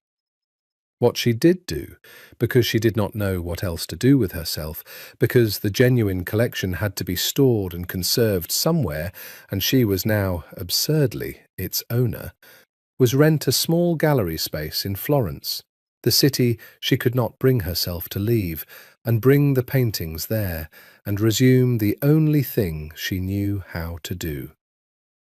She restored them, one by one. It was the only way she could stay near him. The last one she had been working on, the day everything fell apart, was a portrait she had never finished. A young woman, 16th century, the attribution uncertain, the face badly damaged by an old, clumsy overpainting that some past restorer had slapped on to hide the loss. She had begun removing that overpainting weeks ago, in the villa, before the night of the map. Now, in her own small Florentine studio, she went back to it. She worked for days, lifting away another's clumsy lie a millimetre at a time, to reach the original beneath. And when at last the false overpainting lifted away at last, and the true face beneath emerged from 500 years of grime and one bad restoration, Camille set down her scalpel and sat very still, and the breath went out of her all at once. The face beneath was her own. She did not understand it at first. She told herself it was exhaustion, grief, the mind's habit of finding faces in clouds and damp stains. She stepped back. She approached again. She brought the lamp close and angled it low and studied the brushwork with the cold, professional eye she had spent 20 years training, the eye that did not lie to itself. The face was hers. Not approximately, not the way old portraits sometimes seem to resemble someone you know. The cheekbones were hers, the slightly asymmetric set of the eyes, the mouth that she had always thought too wide, the small scar through her left eyebrow from a childhood fall off a wall in Lyon. The painter had even given the woman a smudge of paint on one cheekbone, lapis blue, exactly where Camille's own habitual smudge always sat, a detail no 16th century artist could possibly have invented. The panel was old, the board was genuine, 15th or 16th century, the same kind of stripped, repurposed wood as the forged Annunciation. And someone very, very skilled, had painted her face onto it, in period materials, with period technique, and then deliberately overpainted it with a clumsy false layer, designed to look like old damage, so that whoever removed the overpainting would believe they were uncovering an original beneath. She knew only one collection of forgeries this good. She knew only one man who had access to a master forger capable of this. And she knew, the certainty arriving with the force of a blow, exactly when it had been made. He had commissioned it in those weeks, the weeks of coffee on the stool, the weeks he sat watching her work and claimed to care nothing for art. He had been having a forger study her face, secretly, to hide her inside a painting she herself would one day uncover, so that even if everything else was taken from him, even if he went to prison and she went to a new life with a new name, she would, sooner or later, lift away a layer of false damage with her own hands and find that he had placed her at the centre of the only thing he had ever loved. The final treasure, she thought. He hid me in his collection. He made me the masterpiece. It was the most extravagant, the most arrogant, the most romantic thing anyone had ever done to her, and it was so completely him. The man who could not say a soft word without armouring it, who expressed love the way he expressed everything, in objects and arrangements and contingencies planned 3 moves ahead. that she put her painted hands over her painted face and laughed until she wept, alone in the small, bright studio, while 500-year-old eyes that were her own looked patiently back. When she could breathe again, she understood two things with total clarity. The first was that she loved him. Not the way you love a tragedy, or a rescue, or a beautiful, dangerous stranger, but the plain way, the way that was going to be inconvenient and long and was not going to go away. She had perhaps known it in the bell tower. She knew it now, without any escape route. The second was that she was not going to disappear into a new life with a new name and let him serve 7 years alone behind glass, however much he had planned for exactly that, however nobly he had arranged her freedom. He had made one miscalculation in all his careful architecture. He had assumed that if he set her free, she would fly. He had forgotten that she was a restorer, that her entire life's work, her entire faith, was that broken things are not discarded, that you stay with the ruined surface through the long, slow, patient years it takes, and you do not leave, and one day the true face comes back. She would not leave. She found out where they were holding him. It took weeks, calls, Teo's reluctant help, the slow grind of an international bureaucracy that did not know what to do with a witness who wanted to visit the man she had helped convict. He had been extradited to New York to face the older charges there, the ones with bodies attached. The European cooperation had folded into the American case, and the sentence, when it came down, was as Teo had predicted: 7 years. He had structured his own surrender well. New York, an ocean away from the Florence she could not leave, where his paintings hung in her small gallery and her own face waited in a frame. She booked the flight the day the visitation was approved. She did not tell him she was coming. She wanted to see his face when the mask had no warning to prepare itself, wanted to see the underdrawing before the surface could be applied. She flew through a long grey night across the Atlantic and took a train and then a bus to a facility of concrete and wire and fluorescent light, and she sat on a plastic chair on one side of a smeared sheet of reinforced glass, and she waited, with paint still under her fingernails because she had been working that very morning and had not been able to stop herself, the way she had never once stopped herself. And when they brought him in, thinner, in grey, his wrists no longer cuffed, but his shoulders carrying the particular flat stillness of a man learning to live in a cage, he looked up and saw her through the glass. And for one full second, before the mask could move, before any performance could begin, Camille watched the underdrawing surface in Alessandro Ricci's face. He had not expected her. He had been so sure she would fly. He sat down slowly across the glass and picked up the phone, and his hand was not quite steady, and he said the only thing he could manage: "You were supposed to disappear." "I'm a restorer," Camille said into her own phone, her hand flat against the glass. "We don't leave. We stay until the face comes back." She came once a month. It became the architecture of her life, the way the collection had become its furniture.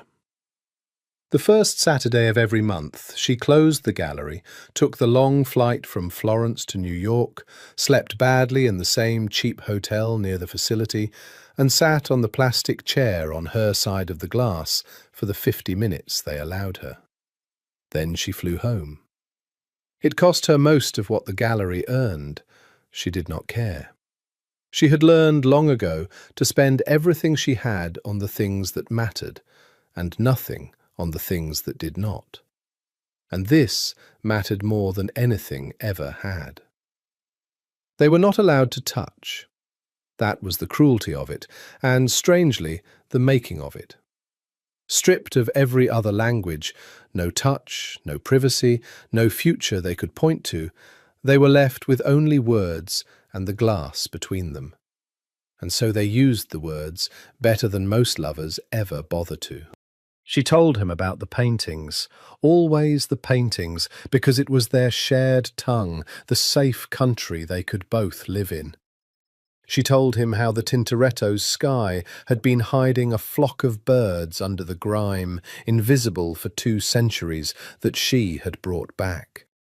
She told him about the science of it, the chemistry of varnish, the patience of it, and he listened the way he had always listened, with that total attention, leaning toward the glass as though he could climb through it into the warm, bright studio she described. "Tell me about the light," he would say. "Describe the light in the studio today." And she would, because she understood that he was a man who now lived under fluorescent tubes that never changed and never went out, and that what she was really giving him in describing the morning sun across a 600-year-old face was a window. She was restoring something in him, the way she restored panels, slowly, a little each month, lifting away the grey. And he gave her something back that astonished her. On her 4th visit, he picked up the phone and instead of hello, said something in halting, careful French. A line about painting, about how light falls on water, a quotation. She recognized it. It was from a book she had mentioned the month before, an essay by a French art historian she loved. "You learned French," she said, stunned. "There is a great deal of time here," he said, in English again, with the ghost of his old, dry humour. "And I wished to read the books you speak of. My mother was French, and I let it rot in me out of spite at my father. It seemed—" he turned the foreign words over. "It seemed a thing worth bringing back. You are not the only one who can restore a thing that has been let go." After that they sometimes spoke in French, badly on his side, patiently on hers, and it became another private room they shared, a language his father had despised, and he had reclaimed, syllable by syllable, in a cage, for her. They never said the word, not love, not once through the glass, in either language. He had told her in the bell tower to save it, to say it to him some day, when it could not be used against either of them. And they both kept to that with a discipline that was its own kind of vow. But it lived in everything else. It lived in the way she pressed her painted hand to the glass at the end of every visit, and he matched it with his on the other side, palm to palm, with an inch of bulletproof glass between, the closest they were permitted to come to touch. It lived in the way he learned a dead language for her. It lived in the way she crossed an ocean every month for 50 minutes, and never once let him talk her out of it, though he tried, the first year, out of guilt. "This is no life for you," he said once, early on, "waiting for a man in a box. You should let me go, Camille. Live. I arranged your freedom so you could live." "I am living," she said. "This is me living. You don't get to arrange that part." She pressed her hand flat to the glass. "You hid my face in a painting, Alessandro. You don't get to be surprised that I stayed to see the rest of the picture." He had gone still at that. The first time she'd acknowledged the portrait, the final treasure, her own face emerging beneath the false damage. For a long moment he said nothing, Then, very quietly, "You found her. I found her. I was not sure you ever would. It was a foolish thing to do, extravagant. My father would have called it weakness." His grey eyes held hers through the glass. "I wanted you to know that I saw you, not the restorer, not the woman who could be a liability or an asset. You.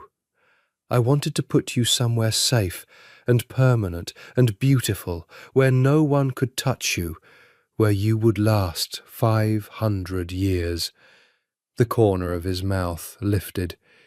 "It is the only honest thing I made in my whole life, and I had to hire a forger to make it. There is a joke in that I am still learning how to laugh at." The guard called time. Camille pressed her hand to the glass, and he pressed his to match it, palm to palm, the inch between them, the whole distance of the world. "Next month," she said. "Next month," he answered, in French, and the word in his mouth was a promise and a small restored thing, light on water, brought back from the grey. 7 years is a long time to love someone through glass. Camille would not pretend later that it was easy, or that she never wavered. There were nights in the cheap New York hotel when she lay awake and did the arithmetic of her own life. 34, then 36, then 38, and wondered if she was a fool, if she was wasting the only years she had on a man the law had locked away, if love that could not touch was love at all, or only a kind of beautiful haunting. There were friends in Florence who told her, gently and then less gently, to let it go. There was Theo, who loved her like a brother, and who said once, miserably, "I started this, Camille. I sent the report. If I'd known it would cost you 7 years too," and she had stopped him, because it had not cost her 7 years. It had given her them. He did not understand the difference, and she did not entirely know how to explain it. But the work held her. The work always held her. She restored his collection painting by painting, and as she did, the small Florentine gallery became something of its own quiet reputation. The restorer, who owned a private collection of recovered masterpieces and tended them herself, who took on impossible cases the museums had given up on, who had a gift, people said, for bringing back faces everyone had assumed were lost forever. She trained 2 apprentices. She wrote a monograph on the conservation of 15th century gold ground that became, in its small, specialized world, something close to famous. She built a life with 2 hands, one of which always had paint on it. And once a month she crossed the ocean, and the life she had built came with her in stories, through the glass, into the grey room where the man she would not name her love for learned French and grew, year by year, a little less like the thing his father had made, and a little more like the boy who had once thought a red and gold vineyard was beautiful from his window. She watched him change. That was the strange gift of it. She watched him slowly, the way you watch a restoration, and she saw the grime lift. The flat stillness in his shoulders eased. The performances stopped. There was no one in a cage worth performing for, and gradually he simply became himself, which neither of them had ever fully met before. He read. He read everything. She brought him lists, and he devoured them, French and Italian and English, art history and novels, and once a book on the chemistry of pigments that he discussed with her for 3 visits running, asking better questions than some of her apprentices. His hair went grey at the temples, then more than the temples. He was 40 now, in a place that ages a man fast, and somehow he was less hard than he had been at 33, as though the cage had ground away the armour instead of the man. In the 5th year, his uncle Salvatore died, heart, in a federal facility in another state, the old machine of the family finally rusting to a stop, with the European network gone and the New York interests dismembered by the very testimony Alessandro had given. Alessandro told her through the glass, flatly, and she watched his face for grief and found something more complicated. "He was the last of them," he said, "the last who knew me as what I was. There is no one left now who would call me a Ritchie and mean the thing my father meant." He looked at his own hands. "I am the end of it, Camille. The dynasty dies in this room, in grey clothes, with a man learning French. My father's whole life, all that blood, to build a thing that ends with me reading novels behind glass." He was quiet. "I find I am glad. Is that a terrible thing to be glad of?" "No," she said. "It's the least terrible thing in the world." In the 6th year, she brought him a photograph, it took a month of permissions, of the portrait. Her face, restored, hung now in the place of honour in the small gallery, lit perfectly, the lapis smudge on the painted cheekbone matching the one she could never quite scrub from her own. He held the photograph against the glass and looked at it for the entire 50 minutes, and at the end he said, in French, very low, "She is the only thing I ever got right." And Camille did not know whether he meant the painting or the woman it hid, and did not ask, because the answer was the same. The 7th year went slowly, and then, all at once, fast. Teo called her in Florence in the early spring. "There's a date," he said. "Good behaviour, the cooperation credit, all of it. They've set a release date." A pause. "Cammy, he's getting out." She was in the studio when the call came. She had been working all morning on a new piece, a damaged predella panel, yellow ochre and lead tin yellow, a saint's robe she was slowly bringing back to gold. She looked down at her hand, at the yellow paint dried into the creases of her fingers and under her nails, the colour of that morning's work. And she thought of all the mornings, all the years, all the colours that had dried on this hand, while she waited.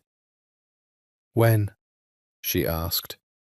Teo told her the date. Camille set down the phone and looked at the saint's golden robe coming back to life beneath her hands, and at her own face on the far wall, where Alessandro had hidden her at the centre of everything he loved. And for the first time in 7 years, she let herself believe in the ending she had refused to stop restoring. She did not wash her hands. She noticed it on the plane, somewhere over the Atlantic, on a flight she had taken so many times the cabin crew knew her face, the yellow paint still dried into the creases of her right hand, ochre and lead tin yellow from the saint's robe she had been working on the morning the call came. She had meant to scrub it off. She always scrubbed it off before she flew, out of some instinct that one ought to arrive clean. This time she had simply forgotten, in the rush and the disbelief, and now she sat with her painted hand in her lap, turning it in the cabin light, and she decided not to wash it. It seemed right. He had fallen in love, if that was even the word, with a woman who always had paint on her hands. He had hidden her in a frame with a smudge on her painted cheek. Let her come to the gate the way she had come to everything, mid-work, unfinished, the colour of that morning still on her. It was a different facility for release than for visits, a different procedure, a different gate. She had read the instructions 4 times. There would be no glass this time. That was the thought she could not get her mind around, sitting in the rental car in the grey dawn of the parking lot, watching the wire fence and the concrete and the single plain door through which, at some unannounced moment, he would walk out into the open air for the first time in 7 years. No glass, nothing between them. She had loved him for 7 years across an inch of bulletproof glass, and she did not, she realized, entirely know how to love him without it. The glass had been terrible, and the glass had been safe. Now there would be nothing, and the nothing frightened her more than she had expected. She got out of the car. The morning was cold and damp, the sky the flat, pale grey of late winter, and she stood by the fence with her painted hand jammed in her coat pocket and waited. She had imagined this moment 1,000 times over 7 years, and in none of her imaginings had it been like this. The banality of it, the wire and the concrete and the puddles in the parking lot, a guard somewhere checking a clipboard, the whole vast machinery of the state grinding through its final paperwork, while she stood outside it, shivering. There was no music. There was no slow motion. There was only a plain grey door and her own heart slamming and the yellow paint on her hand. And then the door opened. He came out alone. That was the first thing, the thing that undid her before he had taken 3 steps. He came out alone. No entourage, no lawyer waiting, no driver, no black car idling at the curb. The heir to a dynasty, the man who had moved through Florence trailing armed men, walked out of the prison gate with nothing. A plain coat, a small bag in one hand, his hair gone properly grey now, more grey than black, the morning light hard on a face that was thinner and older, and, she saw as he came closer, frightened in exactly the way the boy in the bell tower must have been frightened. The underdrawing right there on the surface for anyone to see, because he had no reason left to paint over it. He saw her at the fence and stopped. For a moment, neither of them moved. 7 years of glass had taught them stillness, taught them to wait, taught them that the distance between them was a fixed and unbreachable thing. The habit held them both frozen 10 feet apart in a prison parking lot, 2 people who had forgotten or never learned what to do when there was nothing between them at all.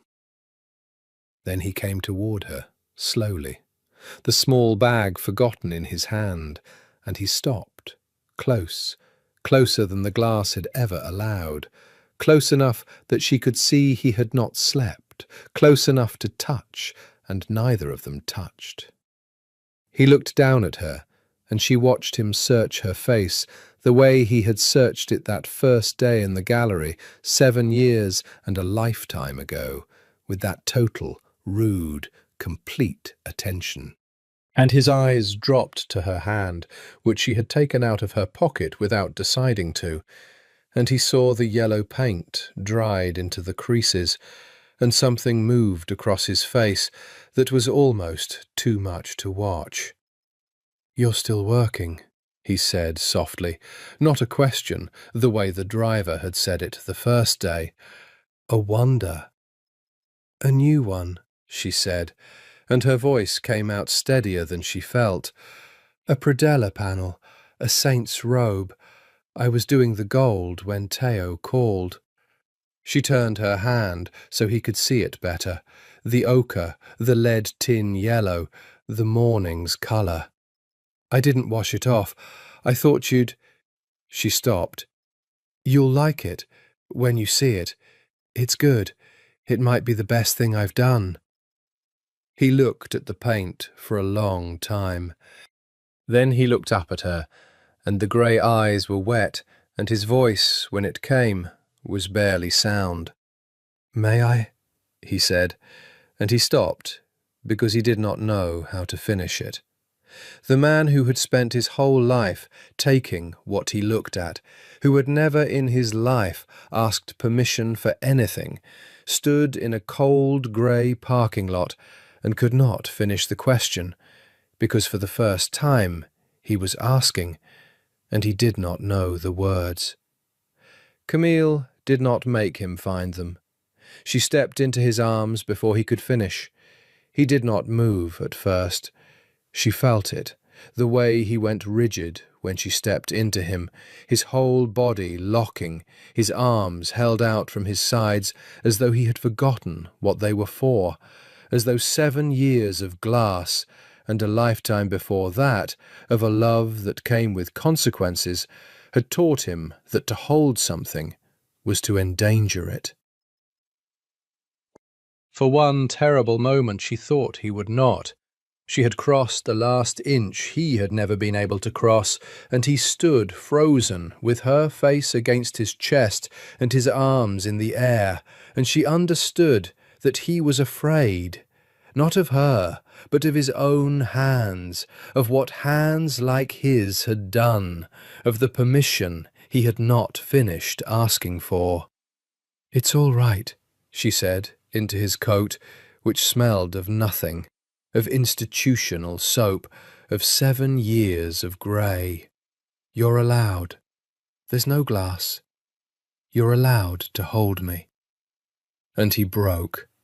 His arms came around her all at once, too hard, the way a drowning man takes hold, and he pressed his face into her hair and made a sound she had never heard from him, a single, rough exhalation that was the closest a man that controlled would ever come to a sob.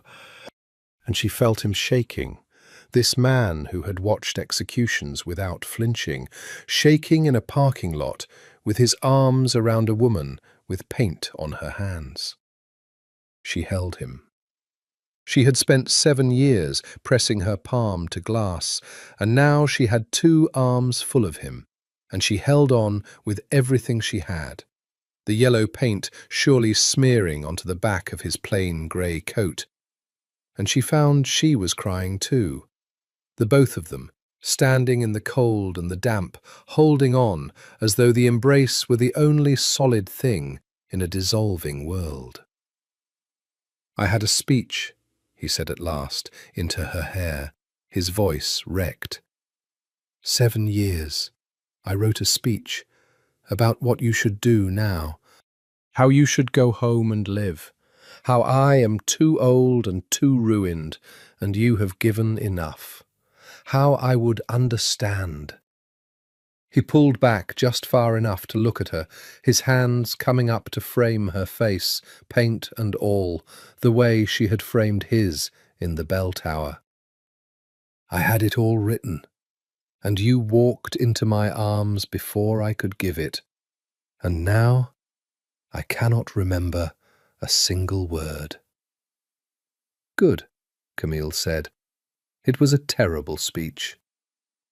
A laugh broke out of him, the real one, the rare one, more freely now than she had ever heard it, as though the cage had finally rusted off that too.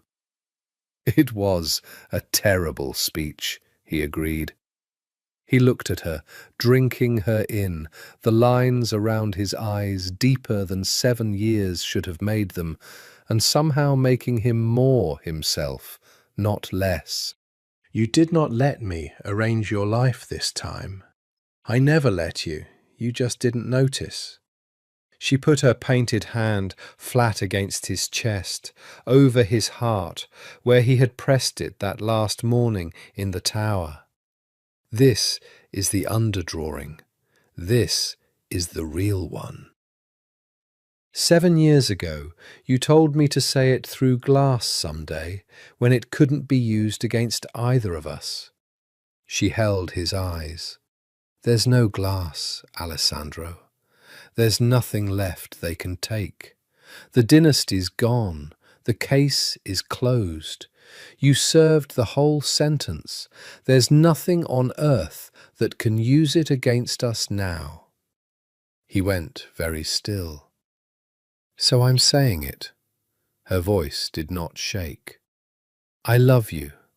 I have loved you since the bell tower, and probably since the stool and the coffee. And I loved you for 7 years through an inch of glass, and I am not going to spend 1 more minute not having said it out loud where you can hear it without a phone." For a moment he could not speak. His thumb moved over her cheekbone, over the place where the painted woman in the frame wore her lapis smudge, and his eyes searched hers as though he were still, even now, looking for the lie beneath the surface, the trick, the thing too good to be real. "I have been saying it in French for 7 years," he said, finally, roughly, "because I was too much of a coward to say it in a language you would fully understand. Je t'aime. Je t'ai toujours aimé." He pressed his forehead to hers. "And in English, which I have not let myself say since the tower, because I did not believe I would live to mean it again. I love you, Camille. You are the only thing I ever got right. The painting and the woman, both. The same answer to both." She laughed, wet and helpless, because he had heard her wonder that 6 years ago through the glass, and had kept the answer for now. A guard's voice called something across the lot. He had to move, the car, the paperwork, the world resuming. They broke apart enough to function, his hand finding hers, the painted one, lacing his fingers through the yellow without hesitation, getting the colour on himself and not caring. "Where do we go?" he asked as they walked toward the rental car, and she heard in the question 7 years of a man who had not been allowed to decide anything, asking at last, what came next? "Home," she said. "Florence. There's a saint's robe half finished, and a portrait on the wall I think you should finally see in person." She squeezed his hand. "And a city I think you'd like to walk through in the daylight for once, without running." He stopped at the car door and looked at her over the grey roof in the grey morning, and the smile that came over his face was unguarded all the way down, the boy and the man at once. "In the daylight," he said, as though it were the most extraordinary luxury ever offered to a human being. "Yes, I would like that very much." They went home to Florence, and Florence, which is built to hold beautiful things, made room for them. It was not simple at first. Nothing worth restoring ever is. Alessandro came back to a city where his name still meant something, though less than it had, and the something it meant was complicated. Old men who remembered the family looked at him sideways. There were 2 or 3 tense weeks early on when Camille worried that the past was not as dead as the court records said. But the network was gone, truly gone, dismantled by his own testimony, and the men who might once have wanted him dead for it were dead themselves, or in prison, or simply too old and too tired to care. The dynasty had ended in a grey room with a man learning French, exactly as he'd said. What walked the streets of Florence now was just a man, greying, quiet, unarmed, holding the hand of a woman with paint on hers.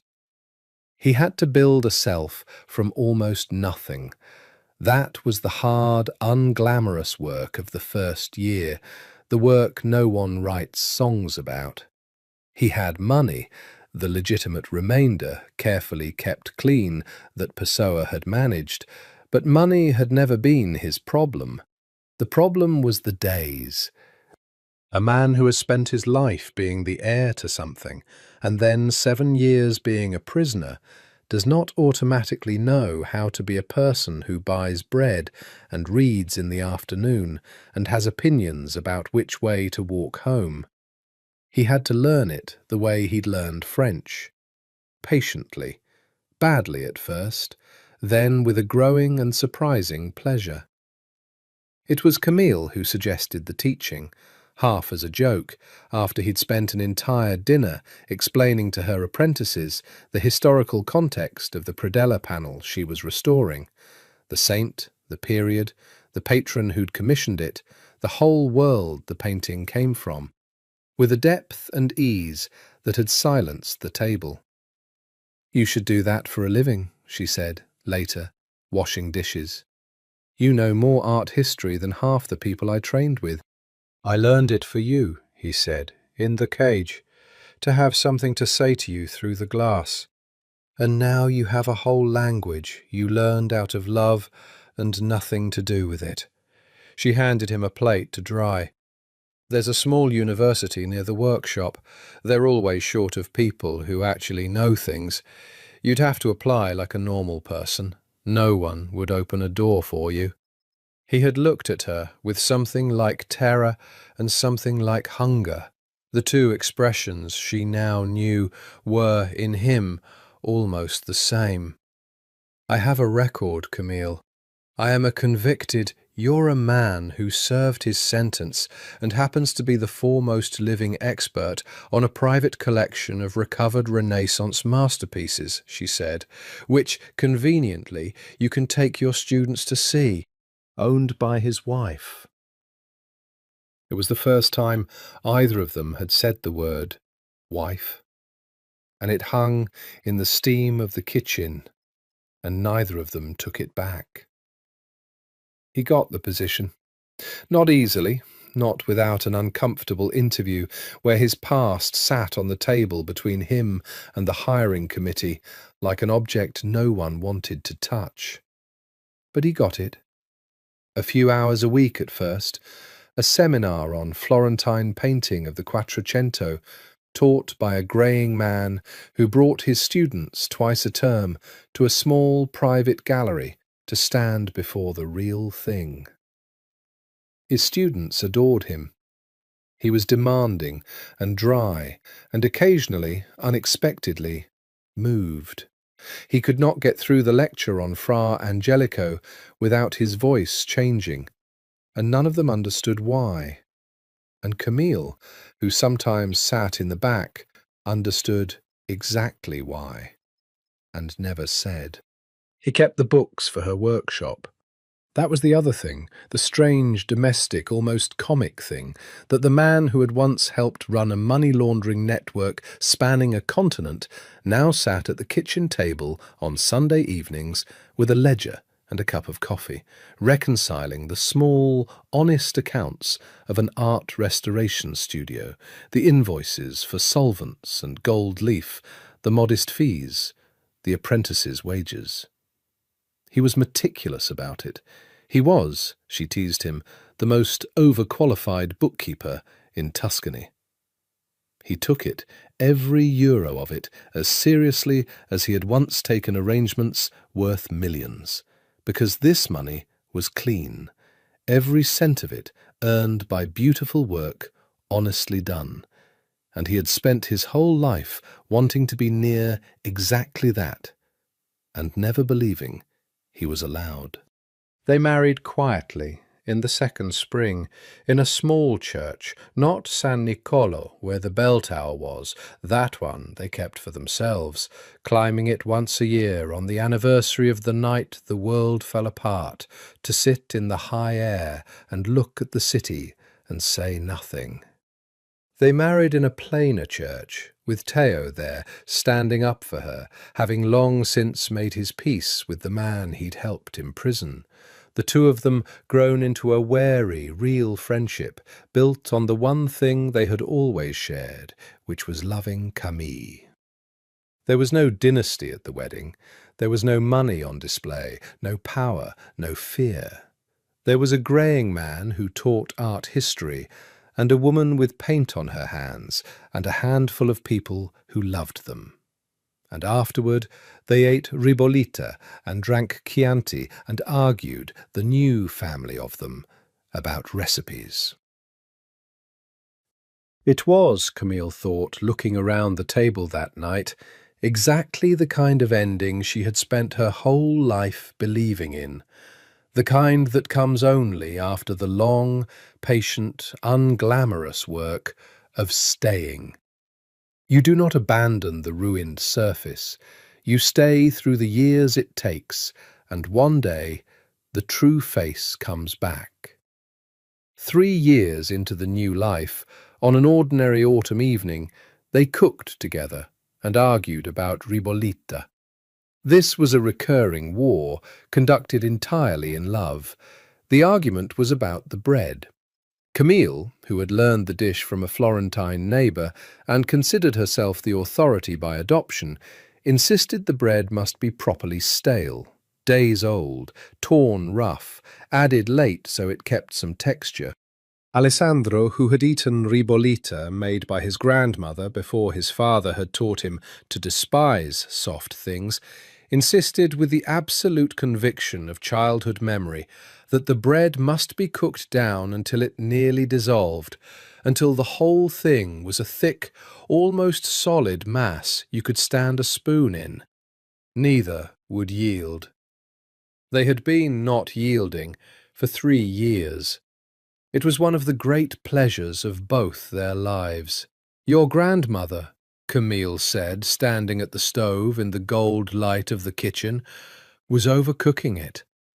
Alessandro, chopping cavolo nero at the counter with the precise economy of a man who did everything precisely, made a sound of deep theatrical offence. "You did not know my grandmother. She was the only Ricci who ever made anything with her hands instead of taking it with them. You will not insult her ribollita." "I'm not insulting her. I'm insulting her bread technique. It is the same thing." He scraped the greens into the pot, and his hand brushed her hip as he reached past her, unhurried, casual, the touch of a man who had finally, fully learned that he was allowed. 7 years it had taken him to stop flinching from his own hands. Now he touched her constantly, without thinking, as if making up for lost time. A hand at the small of her back, fingers laced through hers under the table, his arm around her at the window. "My grandmother," he went on, stirring, "would have looked at your bread, floating there with its texture, and she would have said it was the soup of a person who does not commit, a person who wants the bread to stay bread and be soup. You cannot have both," she would say. "You must choose what the thing becomes." That's a very philosophical position on soup. Everything is philosophical if you are Italian and over 40. He tasted from the wooden spoon, considered, added salt. She was right, though, about committing. It took me a very long time to learn it. He glanced at her, and the dry humour softened into something else. "You commit your bread. I will give you that. You always have. You committed to a man in a box for 7 years. You do not float." "No," Camille agreed, leaning into him. "I sink to the bottom and become part of the thing. It's a character flaw. It is the only reason I am standing in this kitchen." He kissed the top of her head, the way he had on the night in the bell tower, and went back to his stirring. They ate on the small terrace, because the autumn evening was warm enough, and the light was doing the thing it did in Florence in October, going long and gold, and turning the red tile roofs to copper. They drank a Chianti that Alessandro had selected with great seriousness from a small producer he'd befriended. He had opinions about wine now. He had opinions about everything, it turned out, once he was allowed to have a self. And they watched the sun go down behind the Duomo, The dome a dark shape against a sky the colour of the saint's robe Camille had finished 3 years ago. Ochre going to gold, going to rose. She had been quiet for a while, watching him in the last light.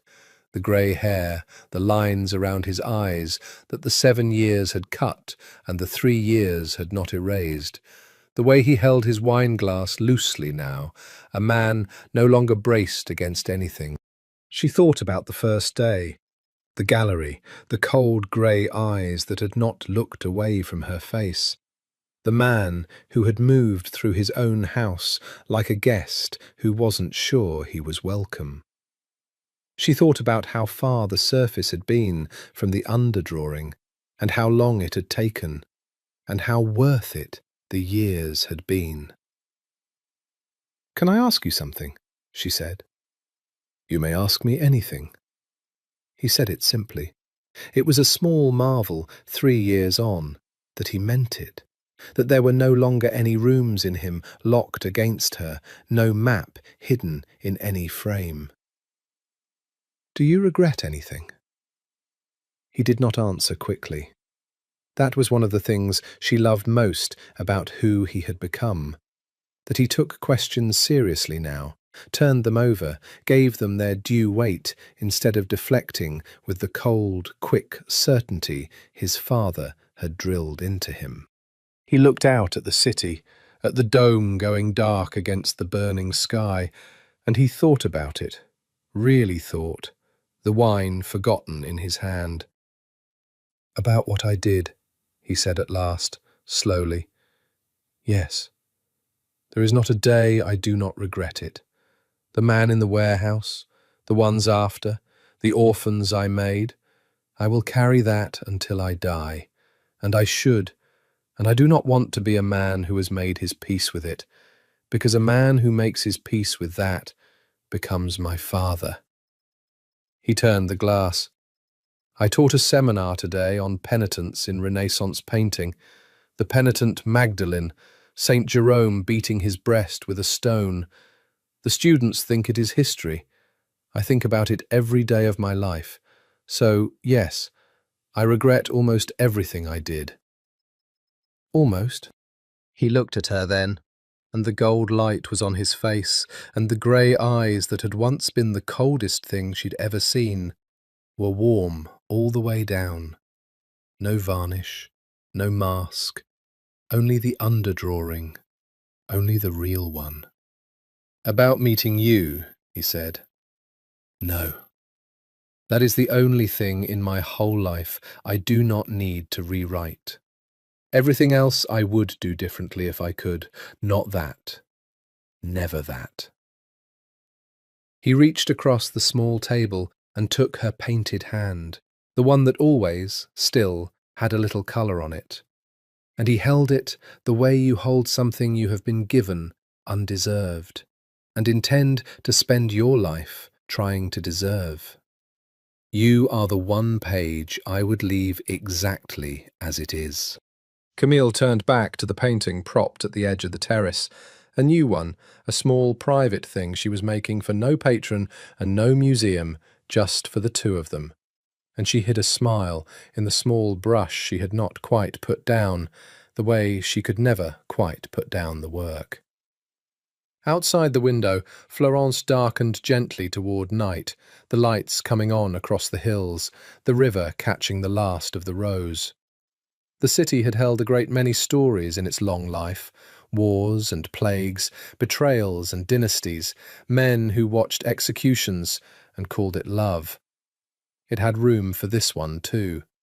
It seemed, in fact, almost to have been built for it, a place that knew how to keep beautiful things, and how to bring back the ones that had nearly been lost, and how, against every expectation, to hold a story all the way through to an unexpectedly happy end.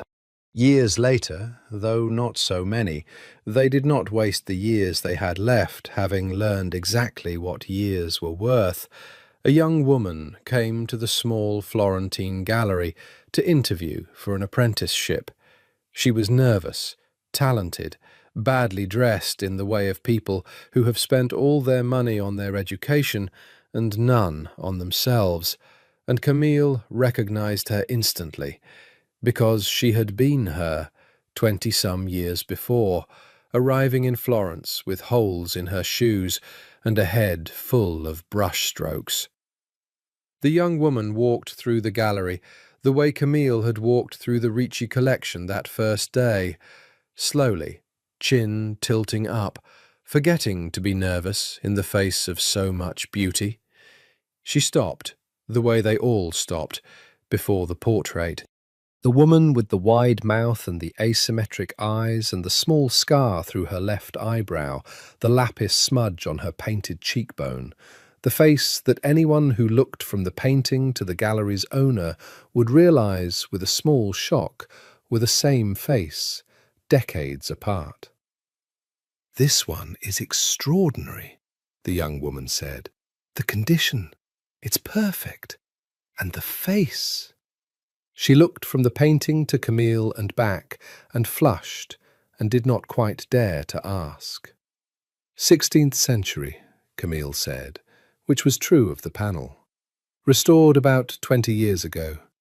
There was a great deal of false damage to remove. Someone had overpainted it deliberately to hide what was underneath. She smiled.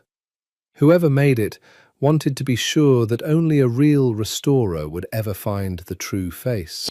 Someone patient enough to lift away the lie. "And you found it."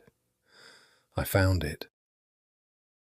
Camille looked up at her own face, ageless on the wall, where a dangerous man had hidden her at the centre of the only thing he ever loved, so that she would last 500 years. It taught me the most important thing I know about this work, which I will now teach you, if you come to work for me. She turned to the young woman. We don't restore paintings, not really. We restore faith. The faith that a thing which looks ruined is not ruined, that there is a true face under the damage, and that it is worth the years it takes to bring it back. Most people give up on ruined things. They throw them away. They paint over them and pretend. She looked back at the portrait, and her voice was very gentle. We don't. We stay. We're the ones who stay until the face comes back. The young woman got the apprenticeship. That evening, Camille climbed the stairs to the apartment above the workshop, where the windows looked out over the red roofs toward the dome, and where a greying man sat at the table with the workshop's ledger and a glass of Chianti, reconciling the small, honest accounts of a beautiful life. Looking up when she came in, with the unguarded warmth that 20 years had only deepened. You hired her, he said. Not a question. He knew her face. I hired her. She stopped at the portrait. They always stop at the portrait. She crossed the room and stood behind his chair and put her arms around him, her chin on the grey of his hair, and looked out the window at the city going gold and rose, the way it always did, the way it would long after both of them were gone. A city built to hold beautiful things and to bring back the ones nearly lost. Do you ever think, she said, about how it almost didn't happen? Any of it. One photograph, one night, the whole thing balanced on it. Every day, he said. He set down the pen and laid his hand over her painted one, where it rested against his chest, over his heart, in the place that had never changed, the underdrawing beneath every surface they had ever shown the world. I think about the man I was supposed to be, the one who would have made the clean choice that night, who would have stayed a Ricci, who would have lived in a villa full of stolen beauty, and died as my father died, obeyed and alone. His thumb moved over the dried colour on her knuckles. And then, I think, a woman came to clean my paintings and told me I should be ashamed. And the whole architecture of my life, everything my father built, every wall and every gun and every lesson in the warehouse, all of it lost to one French restorer with paint on her hands, who would not look away. You make it sound like I saved you. You did not save me. He turned in the chair to look up at her, and in the gold evening light his face was the face she had spent a lifetime restoring. The boy and the man at once, the true one, brought all the way back. Saving is too gentle a word. You restored me. You lifted away every false layer, 1 millimetre at a time, for years, with a patience no one in my life had ever shown a living thing. And you did not stop. And you did not throw me away. And one day, his voice caught, even now, even after all the years. One day, the true face came back, the one underneath. The one I did not know was still there. He pressed his lips to her painted hand. I was the ruined panel, Camille. You were always the restorer. That was the whole story, from the first morning. I just took 20 years to understand the work you do. Outside, Florence held them the way it had held everything beautiful for 1,000 years. The dome, the river, the long gold light over the roofs. Somewhere a bell began to ring, a small church bell, perhaps San Nicolo, perhaps another. The city was full of them, and they all rang the same patient note across the rooftops as the sun went down. Camille rested her chin on his grey head and watched the light, her hand under his hand over his heart, the paint still on her fingers from the morning's work, because there was always work, always another ruined thing waiting to have its true face brought back, always another reason to stay. She had never left. She never would. And the city, indifferent and ancient and beautiful, seemed almost to lean close around the small lit window, the way it leaned close around all its best-kept stories. The ones that should have ended in blood, and ended instead, against all the odds the world could muster, in gold light and the ribolita, and a hand held over a quiet heart, in an unexpectedly, stubbornly, perfectly happy end.